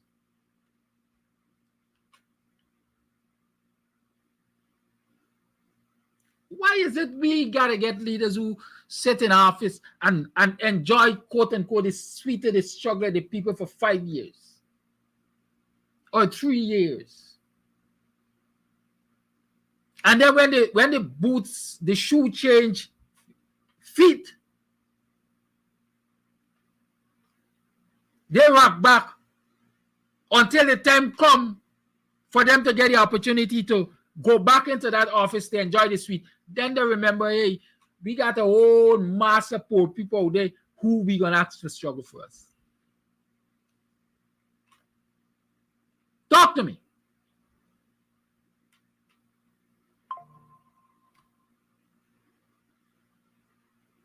For 5 years, 4 years now, 3 years now, you hardly seeing the faces of some political activists, some politicians, some people who have benefited from the struggle of poor people in this country.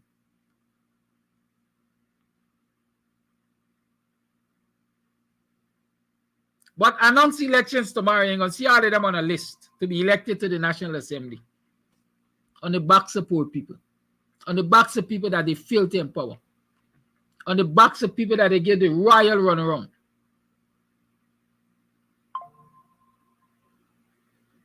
And we're going to elect them without telling them you all screw up the last time. And we're willing to give you a chance this time, but you must know that you screw up. Well, I ain't going to be that person. I won't be that person.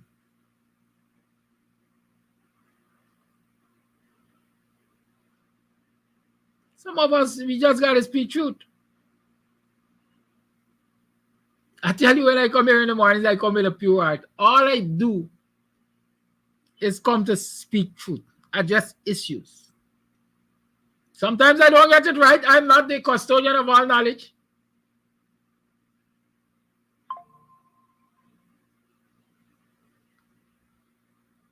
I'm not a custodian. A lot of them, and I'm telling you, I'm saying these things, and I can say them now because I think the point has reached for somebody to say it. A lot of them who had access and who had the authority to do things for the people and do things for the masses that will empower the party while empowering the masses, drop the ball. You got people who got 10 plots of land and got diehard supporters who work their ass off to put them in office that has been begging them or were begging them for one plot of land. But they couldn't see it in their heart. Hey, all right, I'm going to take 9. Let's give this person one because they're a real soldier in the struggle, you know.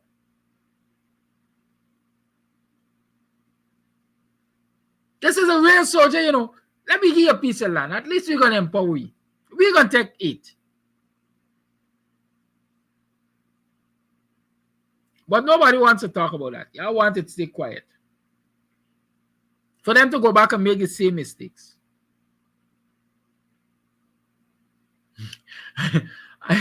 I got some people named on a list that got land in almost every region in this country and couldn't assist people to get one piece of land.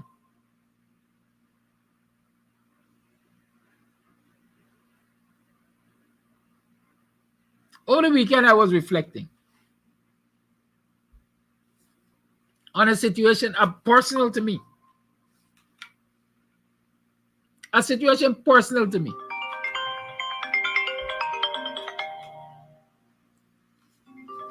What is someone wants early? It's not a calling time now. Why are you calling me? What happened? A situation personal to me. And you're disturbing me from your background noise. Good morning. Yes, good morning. Sorry to interrupt you, but this program is blood to my system. I got a meeting to go on, but I got for calling this morning. Listen to me. It's a good topic. The Bible side, Flash Garden. Before you take out the beam from your brother's eyes, take out the beam from your eyes first. It's time for we call out our black leaders them. Let me say this, but as I said before, one of my PNC, PPP and me PNC, we always talking politics. He said his friend, his best friend who have a shipping company, went over and Arman, who was in office, I went to Arman and asked and talked for business. Arman went to him, Arman the same Arman. He said, hey, what you people that's put at the table? You just come and don't bring nothing. My God. And that boy that still showed that thing inside my face. As I said, it's an age flash. Stop the nonsense. You got to live good with black people. I could remember the 2020 when those people in Sapphire asked for land. The minister got for them a fancy talk and shouldn't give none of them land.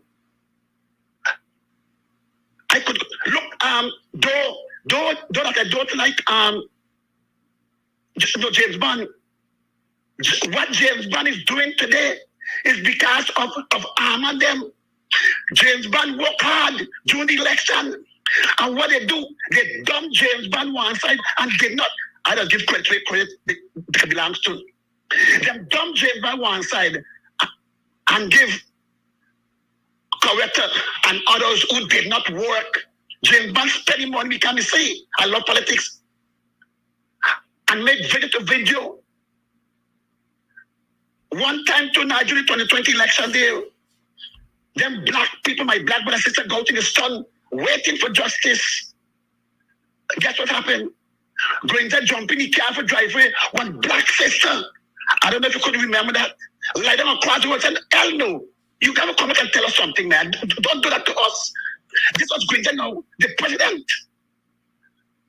It is shameful and ridiculous. And it's time, I said the right thing. Them only come in election to tell her, we love you. When my sister used that word, Miss Lawrence said, she would make sure PNC supporters get jobs. Imagine black man in your own party fight. I said, no, you talk wrong. People face me. Because they know me a strong PNC. No, she said, she didn't talk like me. Said, and was and the make it come clean. My grandma said, who's staying for me? Me for them. And if black people put she in office, she gets all right to find job for them. One more thing before Flash Garden go. I could remember Mr. Jordan Uppenbordis and our black sister, ex-minister of education. Both of them said, tell them two Henry boys is them family. Why the hell them did not encourage them boy, show them the way for going in the army or going in the police force or find a job for them? Why them let them alone so they have to go and hustle and pick coconut from them and get dead like that? Our leaders do not help us, period. All them do, something to go inside there, go out and sit down, cut the foot hard. Today, that made me always calling you name for Prime Minister and Mr. Paul Slow.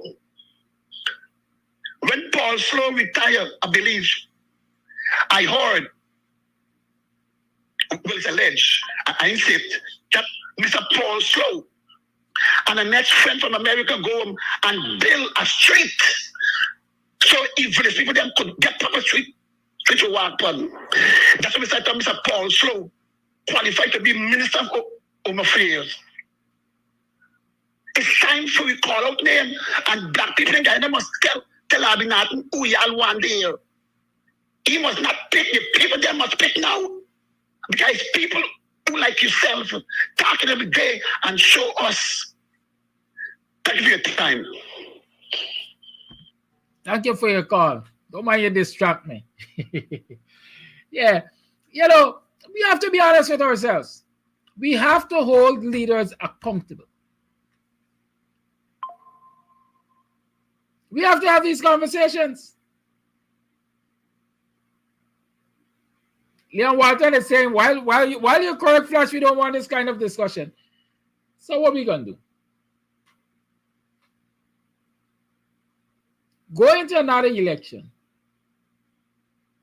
Allow leaders to determine how hard you must work. And then they alone decide how they're going to help the masses. I ain't in for it. I'm not in for it. I'm not going to encourage it. We are in an electoral period, and there's some issues that we have to address as we move forward.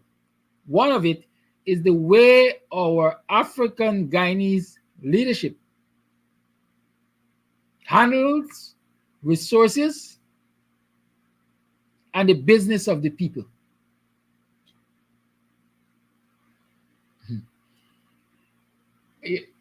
Sometimes they say talk half left half. I'm going to get another half or quarter because many eighths will make half. So I best give it to you in 1/16.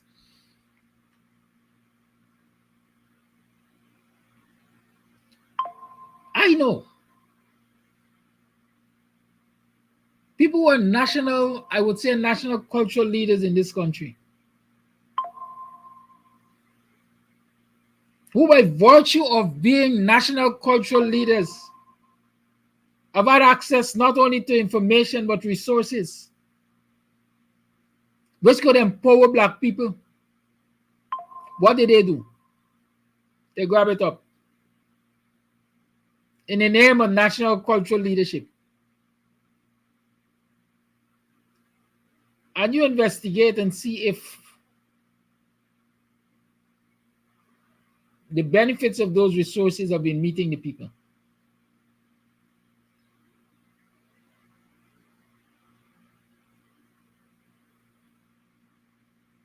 In many instances, it has not.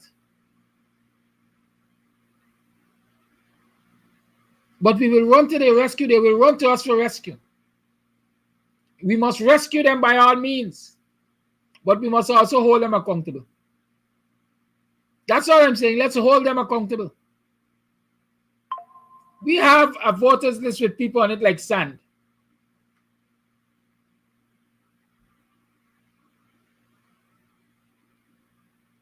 The voters list got people more than sand on it, in excess of what should be there.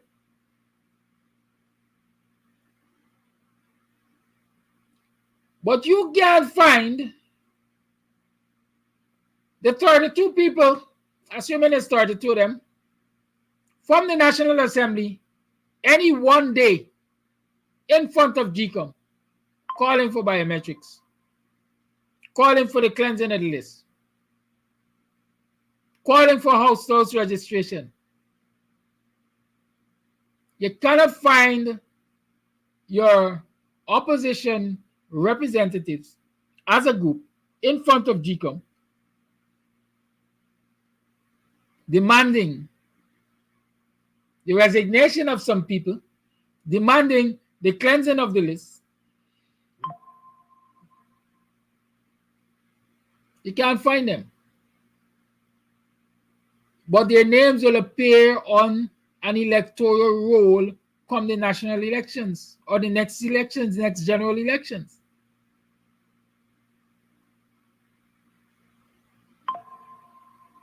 Should we allow that situation to continue? Or should we talk about it?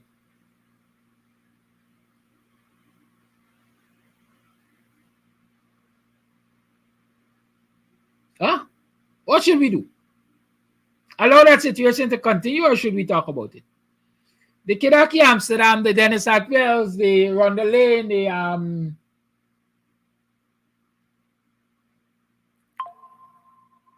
Shorwains and the Emilys and so on and so forth.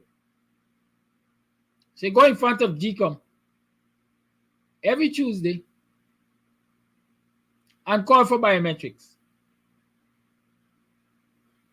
And every once in a while, one of these parliamentary representatives must pop in for a photo opportunity and go back in the comfort of the AC rooms. Is that how we're going to get the change that we want? No. We can't get a change like that. Because we need big numbers out there. And the people in parliament should be able to attract big numbers. And so they should be out there to encourage others to join them. Because at the end of the day, they get in the sweet. They're going to tell you, I'm bitter. I'm bitter. I know they're going to say that I'm bitter at all. I am just calling the issue as I see it. It's not today we know that the voters list is way more than the number of persons who are supposed to be on it. 706,000 persons in a population where you got 780,000 persons, approximately 200,000 are supposed to be school age. If you take 200,000 from 780,000, you're supposed to have 580,000, and that is only school age.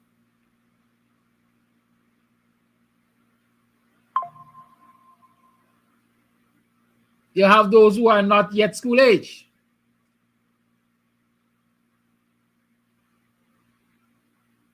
And so if you throw in another 20,000 there, you're supposed to get about 560,000 on the voter roll.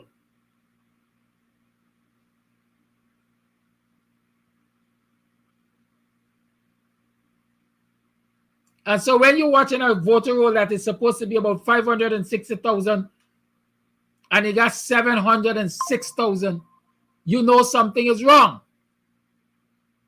I explained last week how easy it is to steal about 15 seats. Somebody said, don't talk about stealing because the PPP going to say that's what they always talk about. Opposition people like rig. Well, it goes both ways.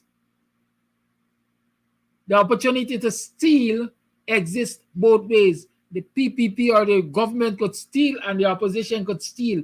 And if I were to bet, I would bet on the government stealing. Because they control the apparatus. And so if the opposition wants to replace the government, it is within the opposition's own interest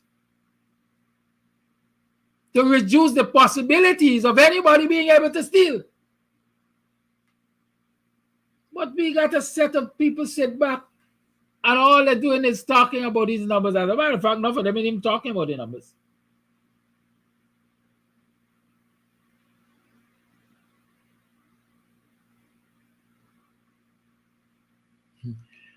Moshe Chinkman, I will tell you this.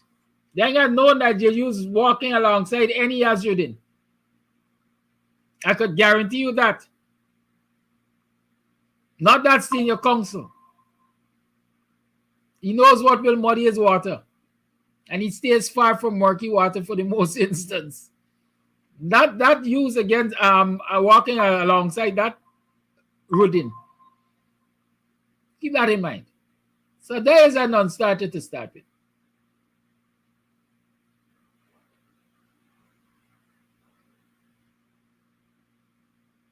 Action has to be taken. Condign action has to be taken. If it is, we are going to improve and increase our chances of removing the PPP government. We have to do serious work on that list, or the possibilities of that list being used to corrupt the elections. And I'll tell you what I think we can do, or what we ought to be doing. Call it live. Mr. Amsterdam, good morning. I am Parliamentarian XY. The reason for my call this morning is to address what you're talking about the voters list, and we're not protesting. But I can tell you that we're addressing this at parliamentary level, and we have the international community being kept abreast of this voters list issue. That is the answer we're going to get from the people. That is why they now won't come out and protest. Because all of them sitting up in there and enjoying the $200 or how much $1,000, and as you say, running back into the AC room, come election, they're going to come and swindle people and tell people some kind of Jim Cock bring ram goat. They always have these political answers, you understand me, for serious issues. This should be frontally, and I said it, same thing you've been saying, biometrics. We cannot win election. Well, people are saying don't protest because people are fear of protests, right? Here the man we said, Babu John, coming for people who opposing them, right? That even adding more people mentally are being even more feared. They say, well, we're going to deal with this at come ballot box time, but it can't happen. It won't happen with the same voters list. It will not happen unless we get rid of it, wipe it, dump it, and burn it, start over fresh. Biometrics and other security measures being taken, put in place, then is when it go fix. The answers from this parliamentarian, that is what I shall continue to give you people. Have a good day. Thank you. I love the comment of Francine Cruz. I love it so much that I put it on the screen. Y'all see it. Why don't you shut up? You walked with Nigel Dharamlal. Yeah, Nigel, you walked with Nigel Dharamlal. But you also walked away from the FC. You ever ask yourself why? Huh? You ever ask yourself why?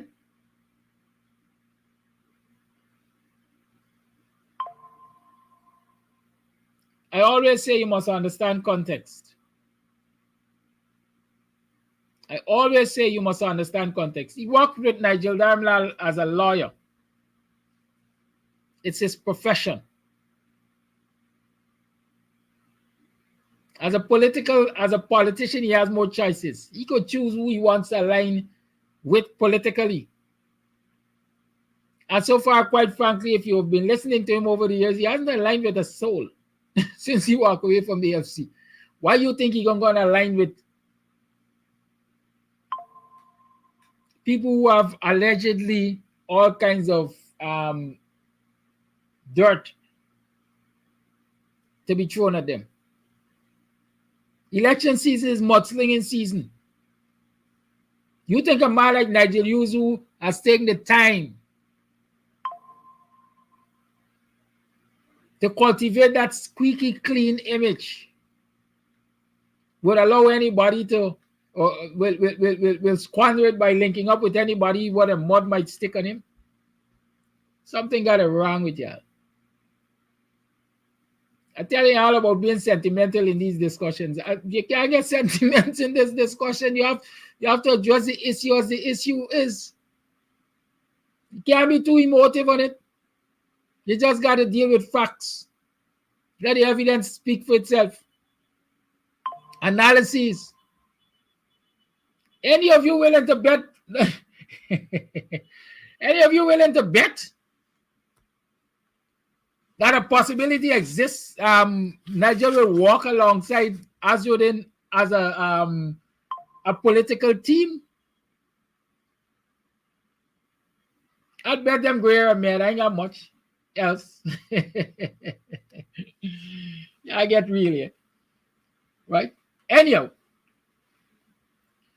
why are black people calling for Mohammed as a possible leader, or as a possible leader of a possible political party to challenge the PPP?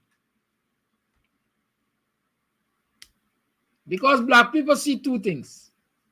Number one, apart from the little pittances Mohammed have been giving them to ease a little stress and say here and there,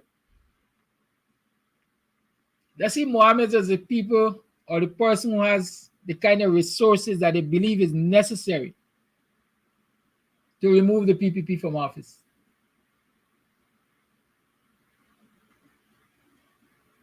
Right?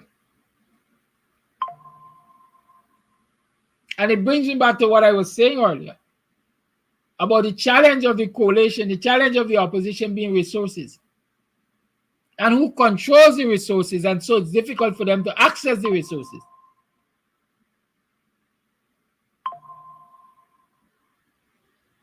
And so if you're asking why everybody or a lot of people shouting Mohammed, because Mohammed is seen, or the Mohammed group is seen as powerful enough because of the access to resources to unseat the PPP. A lot of people see it that way. But there are downsides to that. As far as I'm concerned, the Mohammeds and the PPP are opposite sides of the same coin.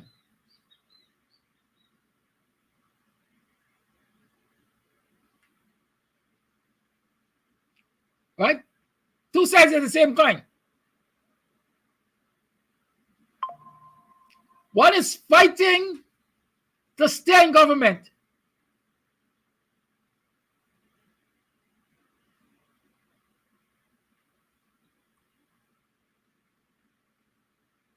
For protection, let me say that. And the other would fight to go into government for protection. You making joke with this executive presidency in this country?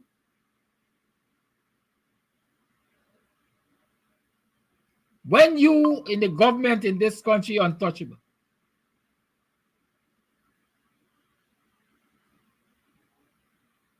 You're untouchable. And who wouldn't want to be untouchable? Especially sociology, Maslow's hierarchy of needs. When you have achieved all that you could achieve, you reach self-actualization. Self-actualization says you will always try to top where you are. And so I control immense wealth in this country. I control immense power in this country. What else could I be striving for? What else do I want? I want to govern.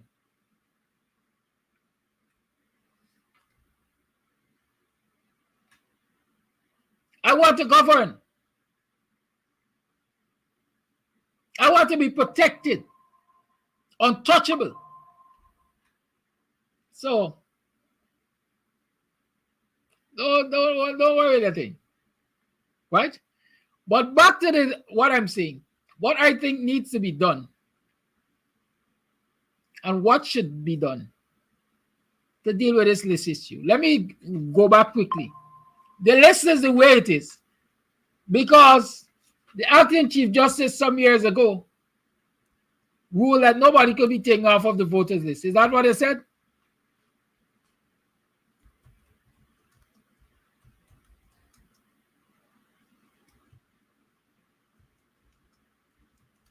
Huh?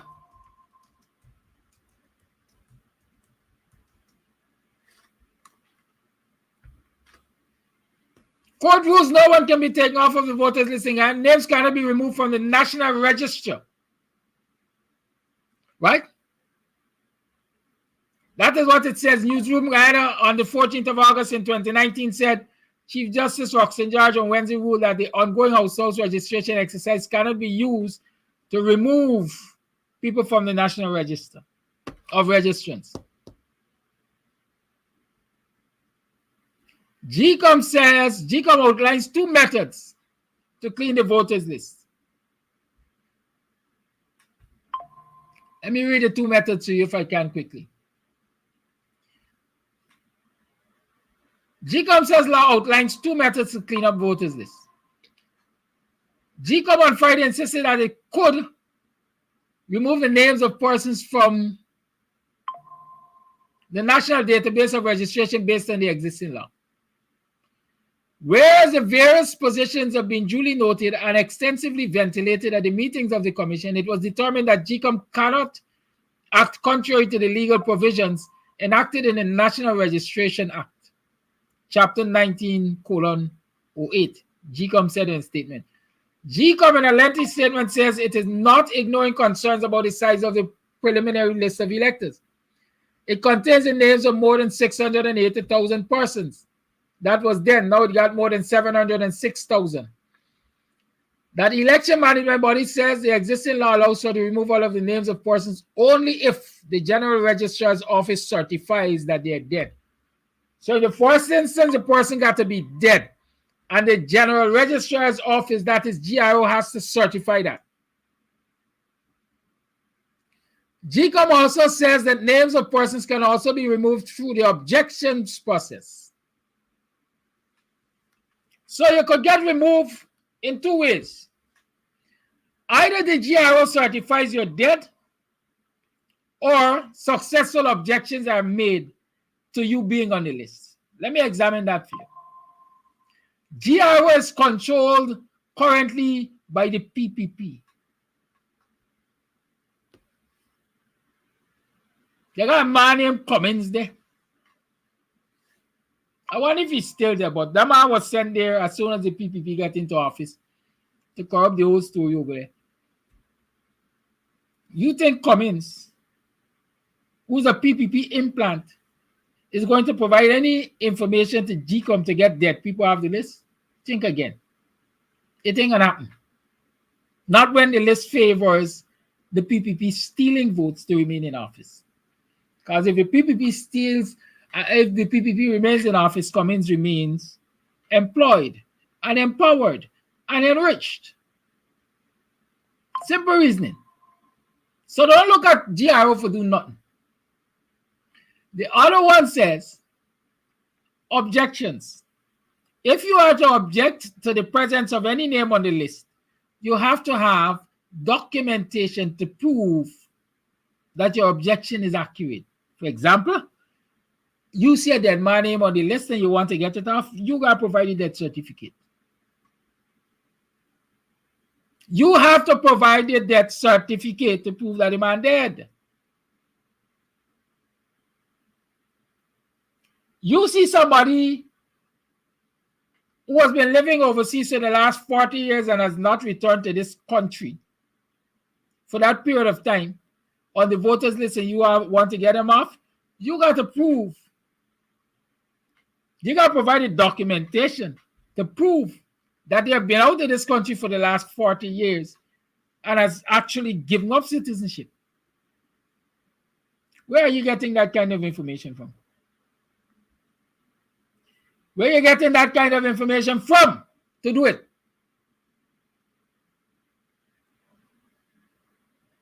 You got the lawyers like talk about local standard. You got a local standard. You could go and apply for me death certificate. You're in Amsterdam? You're related to Amsterdam? You got any business in Amsterdam business? John C. Paul is making the point, and the immigration is controlled by the police commissioner, who is a PPP minion. So how are you getting this kind of information? So you can't get a kind of information. Let's establish that it's difficult for you to get people's names off of the list. It's damn near impossible. As Petal said, Petal Kamis family has to do it. Again, I tell y'all, sometimes we're too sentimental about these things and emotional. Which family is going to do it? If I know that my dead mother's name remains on the list, gives me an opportunity for somebody in my household to go and cast a fraudulent vote that might empower the political party that I support. Why are you taking it off? Huh? Why am I taking it off? Especially when I expect my opponents to have the same opportunity and I expect them to use it.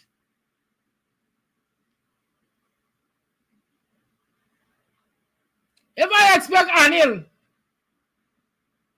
to use his migrated relatives and friends information for fraudulent voting and will not therefore make any effort to get their names off of the list, who am I? Why am I trying to get my relatives and friends off of the list? Because I want to be more righteous than Anil? Then practical politics. I'm being very serious here. I don't know if y'all see it or y'all don't believe it, but I hope y'all could reason it. No family is going to submit any document to take any name off of the list, especially if they're politically aware and recognize the importance of every vote. So then the question is, how do we eliminate the possibilities for fraudulent voting? The answer is in biometrics. Right now, it seems like the only answer. Biometrics. But are you seeing a serious fight for biometrics? Except when we mention biometrics and these programs and so on, are you hearing the opposition really talking about biometrics?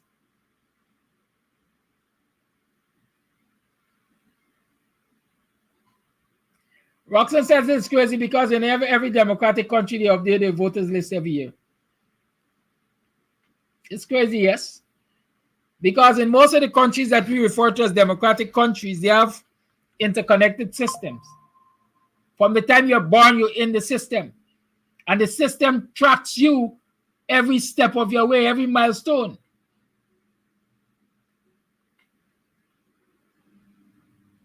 Every milestone.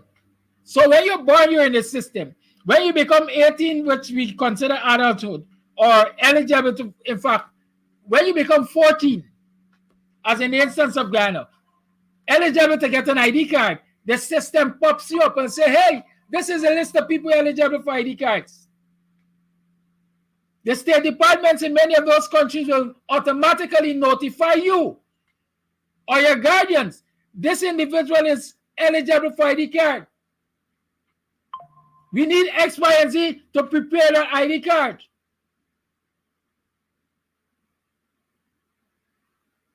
The system will track how many persons have uplifted ID cards. And so they know how many did not uplift ID cards. When you get to that voting age, boops, 18, the system pops you up again. These persons are now eligible to vote. Of these persons who are eligible to vote, our records show that previously 90% of them collected ID cards. And so 10% of these persons who are eligible to vote are still without ID card. Another notification might be sent to you. Boops. You are eligible to vote, but you have not collected your ID card. And it's necessary for you to get to vote.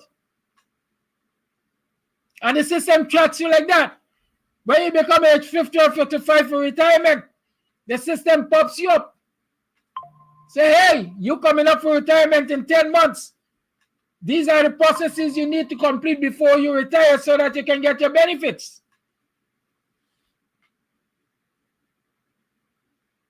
That is why it appears as though many of these quote-unquote democratic council things are so easy and smooth because they got interconnected systems tracking the individual. And Boops, you're dead. Boops hospitalization happened, they got your record. Boops, you're dead. Boops, they knock out the system. Boops, this one dead. Come out the voters list.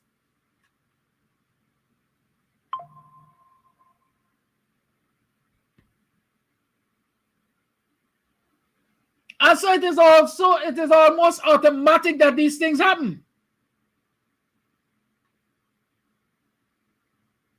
But in Guyana, we still thrive on paper records. Some of them are so brittle you can't touch them. They're going to lose up in hand.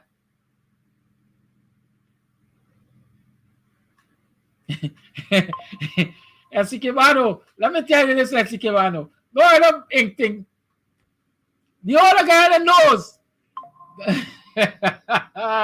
Yaga. Why y'all taking me down this road this morning? It's 30 minutes to 9, you know. Y'all can call as you wish.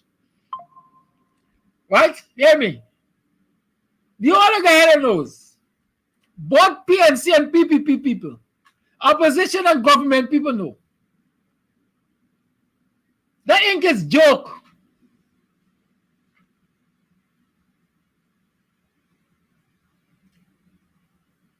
Push your finger. The last thing I heard was coconut oil or petroleum jelly. And then push it in the ink. The ink doesn't penetrate your skin. As soon as you come out of the pool, you wipe them out. You clean.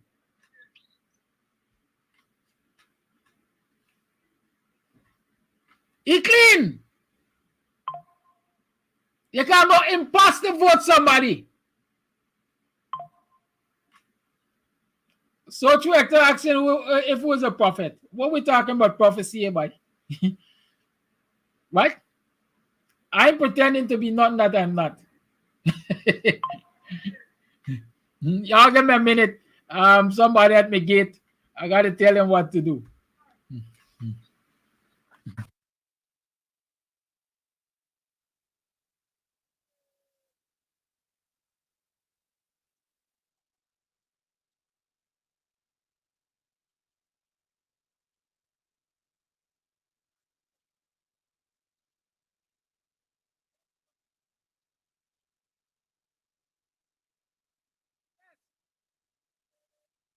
Call on the line. Yes. What was I saying?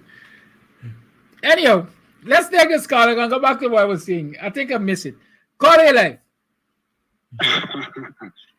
Good morning, Mr. Amsterdam, and good morning, all Guyanese, and good morning, everyone in the Guyanese diaspora.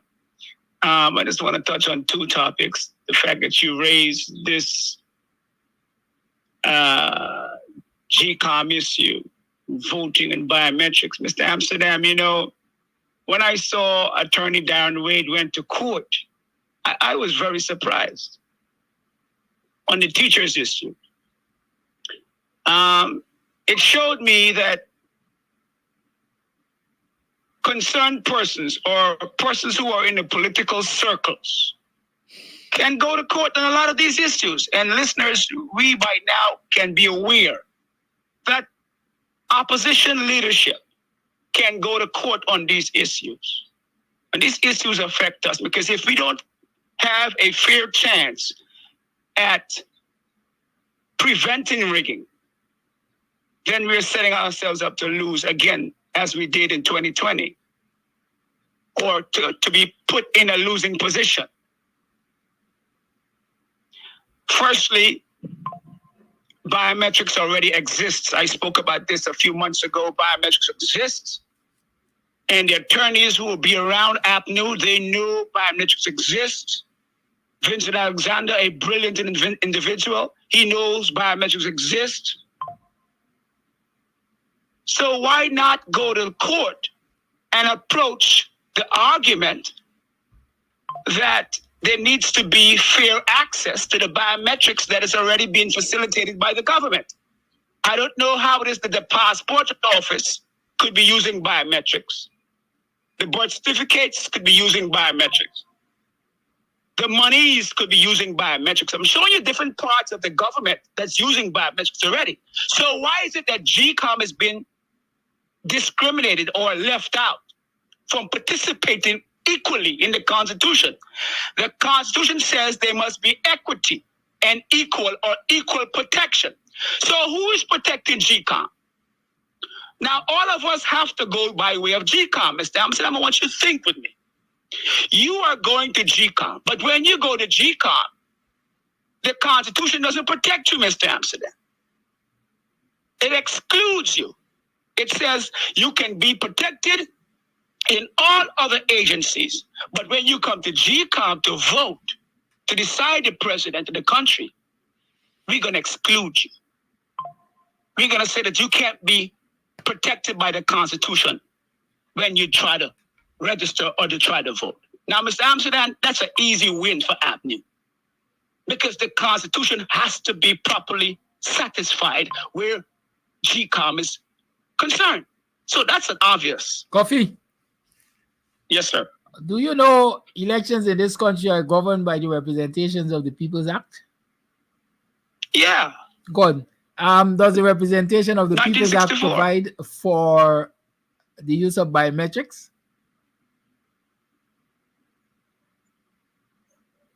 Let me say this.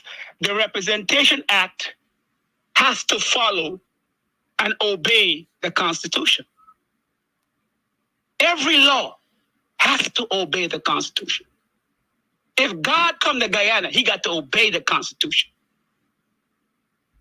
Okay. Now, if anybody is in contradiction to the Constitution, then they are in the wrong.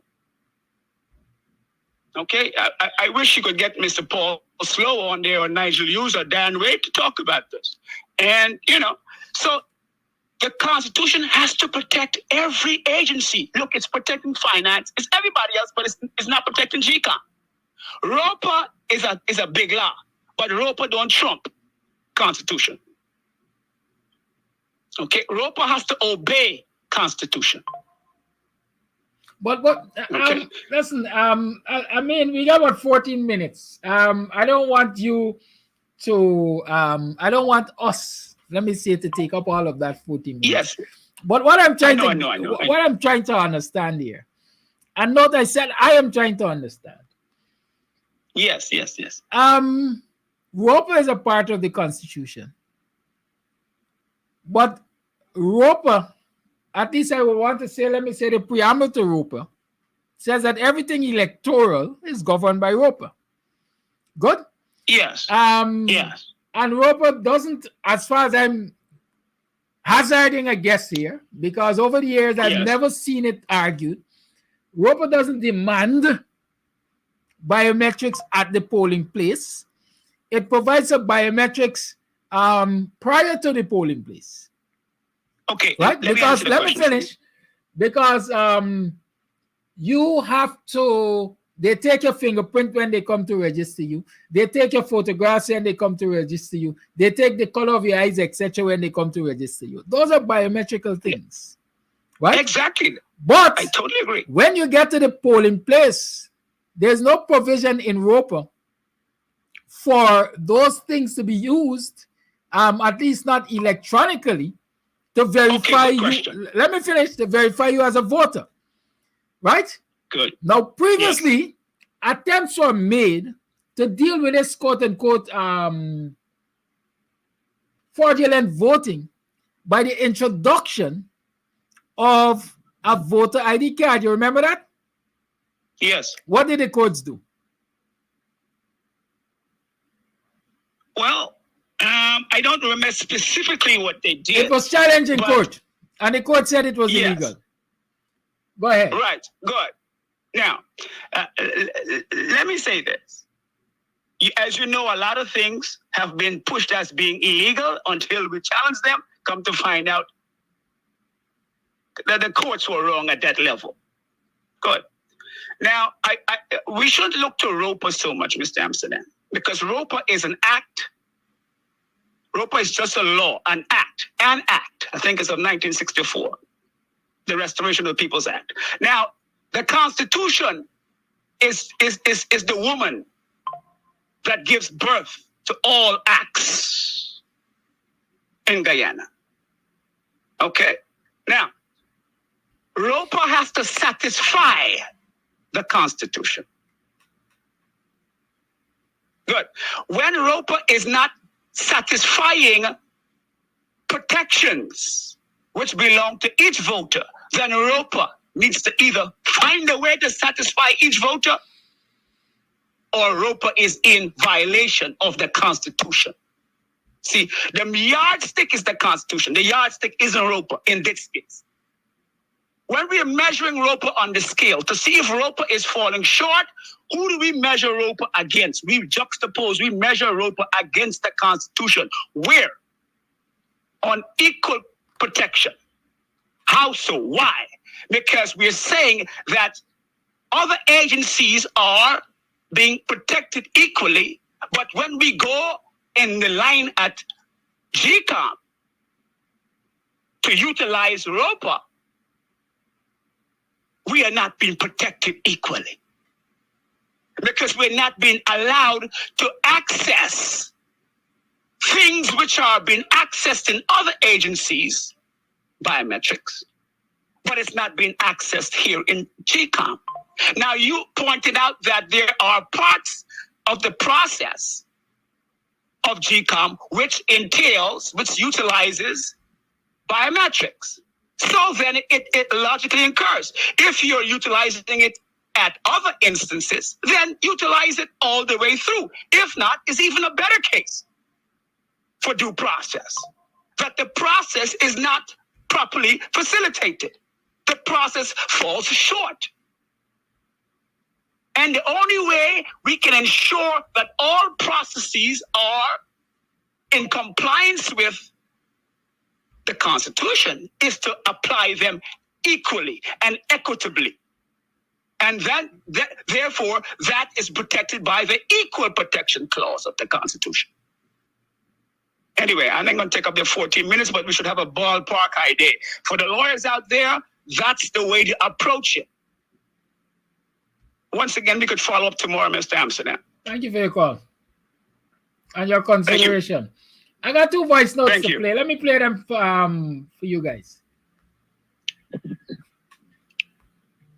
You know, I saw Miranda Brown saying at that time when the court said the ID cards, the voter registration card or the voter ID card was illegal, it was not part of the law. But it is now a part of the law.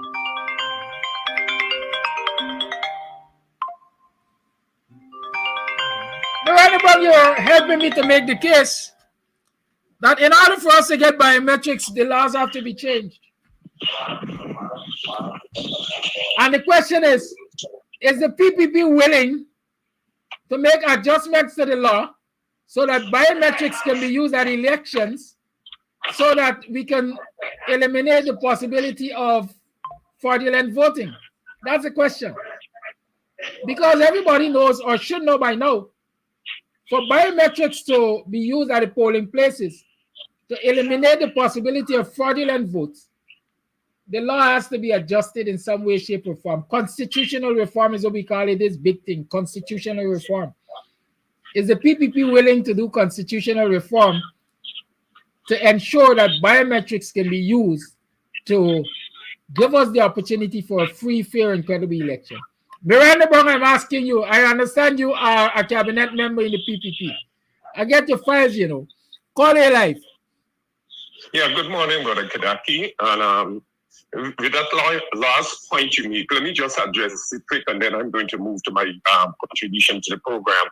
I don't think anyone think that the PPP will do anything to legislate itself out of office. They're bent on every means necessary or any means necessary to remain in power. Secondly, let me move to my own I saw John Lewis and say, he threatens that normally he said be like 2015 that he's going to unleash, he's going to deal with political opposition. What does he mean by that? Is he going to send his hitmen after us? Is he going to meet us in the street and send the police to beat us or shoot us down? I'm scared. I'm scared. And I am thinking I have to protect myself.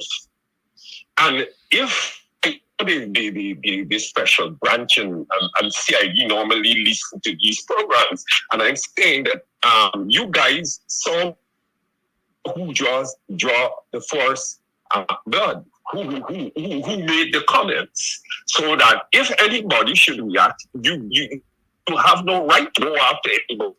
Please listen to the program normally. So I'm saying, if a man threatens me, I'm going to protect myself and give me every right to protect myself. I take a statement about John directly a threat to me as a political operative in APN AFC party. Because if anybody thinks that they're going to run me over, if they get the upper hand, then they get the upper hand. But if I do get the upper hand, help them. You know what I mean? I'll defend myself.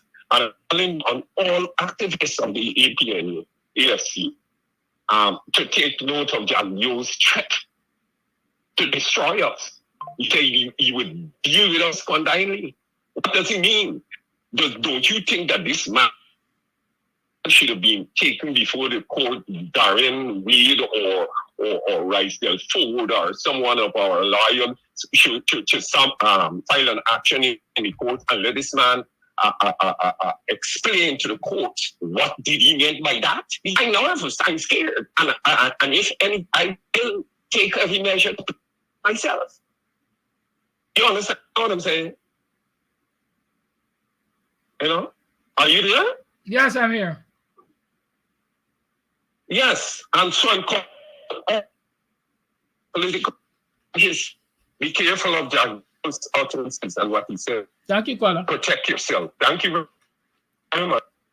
I see Esquibano says ROPA means records of processing activities. No, not in this instance.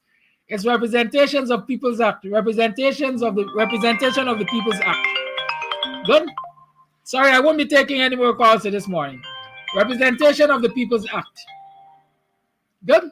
If you want to talk elections in this country, you must have a good understanding of the representations of the People's Act. Right? You must have a good understanding of it. It's the Bible for elections in this country. And Miranda, I was saying that since you were talking about the ID card now being part of the laws or part of ROPA, it's an acknowledgement that biometrics at the polling places must be part of ROPA for it to be considered legal, and therefore doesn't open up a challenge to any electoral result following the use of biometrics. And as a cabinet member, I'm asking you, is your party willing to do the necessary constitutional changes so that biometrics will form part of the next election process? I hope you got the question now, Miranda. Don't pretend you ain't get the question. A lot of students, when they ain't got the answer for the teacher, they say, I ain't here. What you say? I ain't understand. What? The question is simple. Is the PPP willing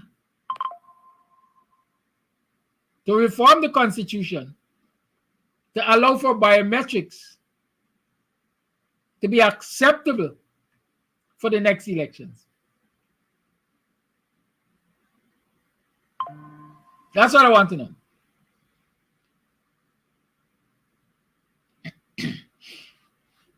If not, you don't bring much to this discussion, you see. I could engage Miranda Brown. Miranda Brown got some sense. Every now and again, it just lose it, but For the most part, they got sense. Come shame now. Get your head out of the place with it. Right?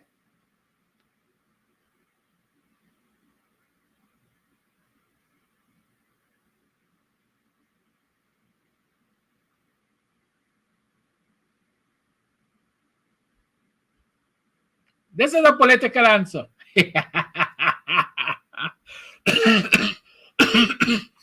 You want to say I must say what I mean.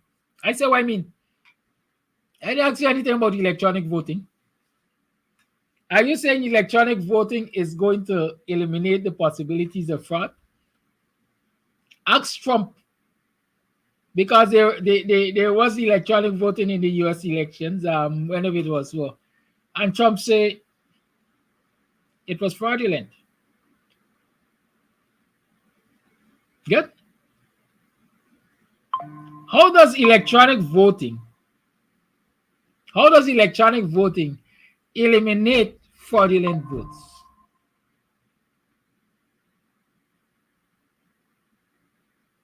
Electronic voting has to be tied to biometrics. Electronic voting has to be tied to biometrics.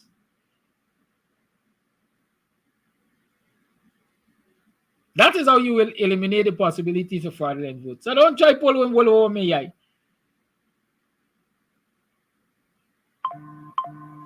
Okay? Good. It's a minute. No, it's exactly 9 o'clock. Oh, I said I have some voice notes I want to share. I think they got 2 voice notes. Let me play them. Good morning, Mr. Amsterdam. Everything that you're saying is the truth. There is no free and fair election in Guyana. Why the PPP is afraid of an updated or clean voters list and biometric? The opposition should do more. If the election called tomorrow with the list that they have now, the opposition is going to lose because the PPP are known riggers. They should get up and stop being on YouTube and Facebook all the time, most of the time, and go out there and protest. You know, I don't know. You need a strong opposition because the government is walking all over them. Morning, Guyana, morning, listeners. Morning. It's a new day. Give thanks to life. Give thanks to breathe the breath of life this day. Yeah, great is God, and God is to be praised. I want to make a reference to this Babu John meeting with these PPP had yesterday. How they go on the course down, APNU, AFC, and talk all kind of bad things. Right, the start the campaign already. The main issue is not really about what they went and do and what they're doing. My concern is what Norton doing, because Norton being a leader of the party for how much years now? Actually going into 3 years now, right? And I know I can see he confronting Barra Jagdio. You know, he talk about shaking and he's shaking this body hand and he's shaking the body hand. And nobody ain't concerned whether you shake people's hand or not. People want to know why you ain't coming out and putting up yourself against this blasted government and with the ignorance of what you're going on with. I think it's about time people should start calling out Norton. If you can't do the work, let you left the work. You can't say you want to lead and you can't lead, you're afraid to lead. Don't be no leader. Go back in the back bench. There's me take I want to give this morning. Thank you all. So Miranda asked the question, can you say that all stakeholders are willing to make those changes by law? That's a question, no answer question. But Miranda, which stakeholder will it benefit not to make those changes by law? From where I sit, the opposition cannot afford to not embrace those changes. And if the PPP has an interest in embracing those changes, the PPP has the authority, whether by hook or crook, to take those changes to the National Assembly and let them be voted on.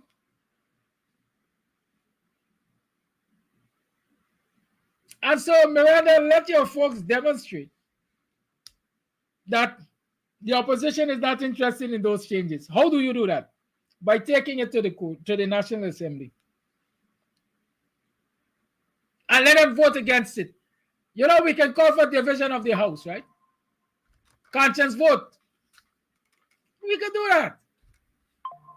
And so the Hansard, the records will show those people who are for the changes and those people who are against the changes.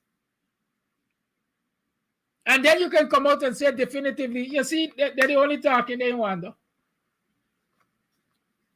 Right? But I know the opposition will embrace it because it will protect their chances of winning an election or the next election. But I also know the PPP want no changes like that because it will reduce their chances of stealing the next election. I challenge you on that, Miranda. I challenge you on that. Good. It's 5 minutes past the 9 o'clock hour. Let me remind you that Club Twilight is hosting right now from 5 to 7. This is the second week starting today. Free ballroom classes. You want to learn for walls?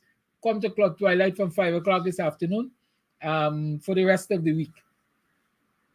Admission, well, not admission, free. Participation is free. You're not being charged anything. It's compliments of Club Twilight and Lou's Kitchen. Right? It's sponsored by Club Twilight and Lou's Kitchen. So come on down and learn how to waltz.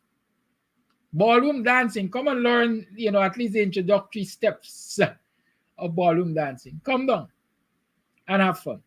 And let me also tell you that Friday night, we have Oldies Night. Oldies Night is on Friday night at Club Twilight. Come on down for Oldies Night on Friday night. Come and have a good time. We got a good in-house DJ who is going to give you a good dancing night of Oldies Friday night. Come on down and have some fun. Thursday night, we are sticking with the karaoke for now. So if you want to, if you're a karaoke fan, you can come down on Thursday night and sing karaoke and you get the opportunity to dance too at Thursday night karaoke. But Friday night, Oldies. Bring out your big friends. Bring out your big sister and your big brother and so on. Big people come out and have a good time. I don't think we have enough entertainment for big people in this society, especially in Buxton. I don't see a lot of things promoted for big people to come and have some fun. And so we're hoping that Friday night, Oldies will be able to fill a void. You know, middle-aged and big people and say, come out and show off your skill, man.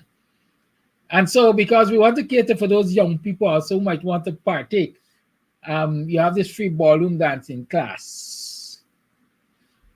Right? So you can they could know how to mambo on the floor with the big people and they ain't got to stumble into anybody and so on and so forth.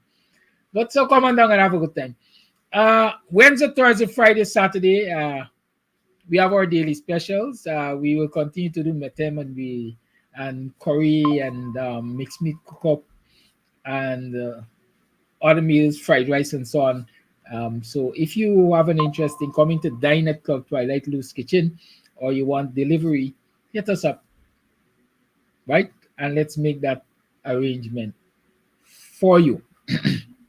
Teachers, big up yourself. I will not leave without bigging you up. Big up yourself, teachers. Continue to hold the fort.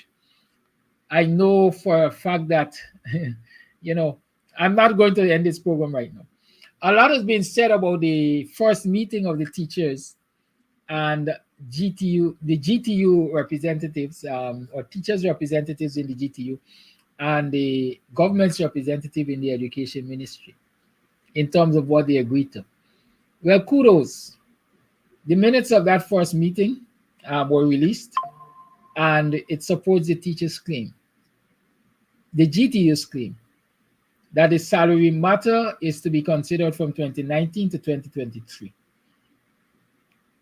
And the release of the minutes, which verify that discussion did take place, brings into question the credibility of a lot of people we have representing the Ministry of Education, representing government. I talked a couple of weeks about immoral governance. And here is another good example of immorality in governance, deceit, dishonesty in governance. It discussed at the meeting, but everybody wants to trump somebody. It's a psychological war out there. In other societies, just by telling that little lie, a lot of people would have been losing their jobs. People would have been calling for them to be sanctioned. But you know,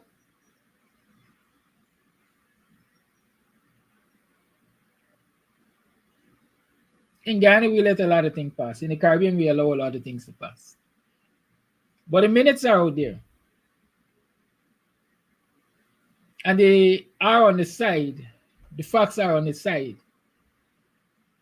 of the GTU. 2019 to 2023. That was the agreement. You all have a good day. Well, let me don't leave because I want to play a song. I was saying to the teachers, stand the ground. Right?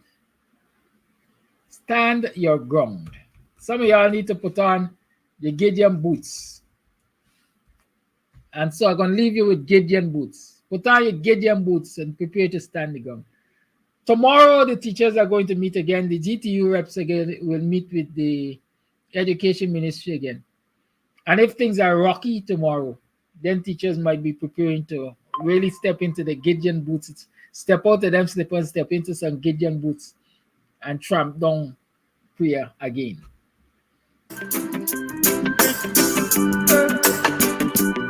I need a Gideon boot and a khaki suit. We stand out in a Babylon and represent the truth. Me nah go say a road and say bad things and keep me mouth from mute. I got a strong reggae beat with a mic in a me hand. Fi lead out the youth about a destruction and tell the people they should know right from wrong. We got the strength, we got the power to help each other. We're going to do cock-up on Friday, so you can order your cock-up. I'm ordering now, so we don't make first. We have to get the for with cock-up on Friday. We can make it if we try. Just remember to hold the red eye. It doesn't make sense when we fuss and fight. I need a Gideon boot and a khaki suit. We stand out in a Babylon and defend the truth. Me nah go sit aside and watch Babylon and keep me mouth from mute. I've got a strong reggae beat and a mic in a me hand. To lead out the youth about a destruction and let the people know right from wrong. Oh, you believe in love will get a blessing from above. No, you believe in love.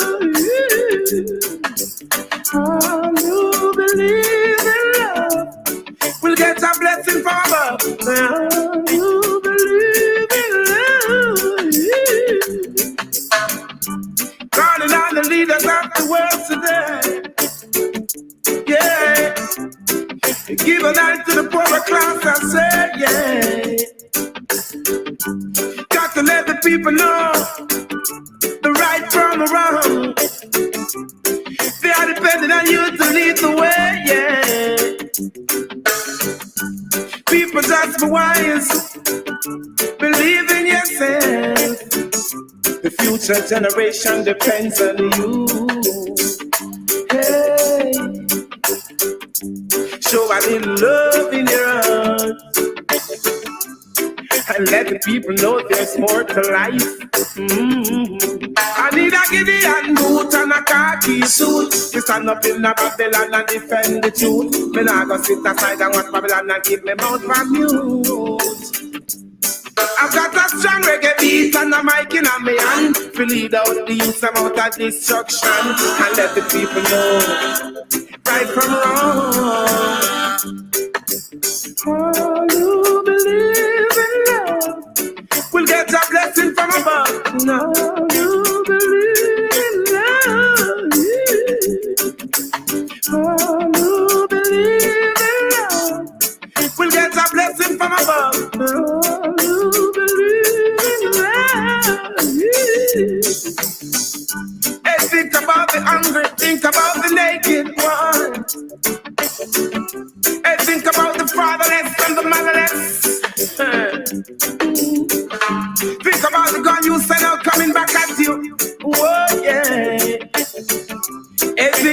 next generation to come.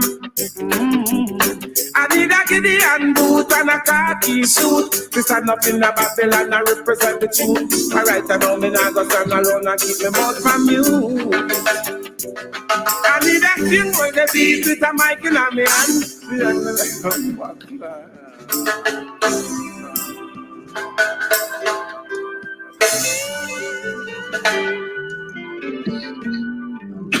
And that's a wrap. Y'all have a good day. See you tomorrow morning. Join Dr. Hines tonight for Politics 101. Goodbye.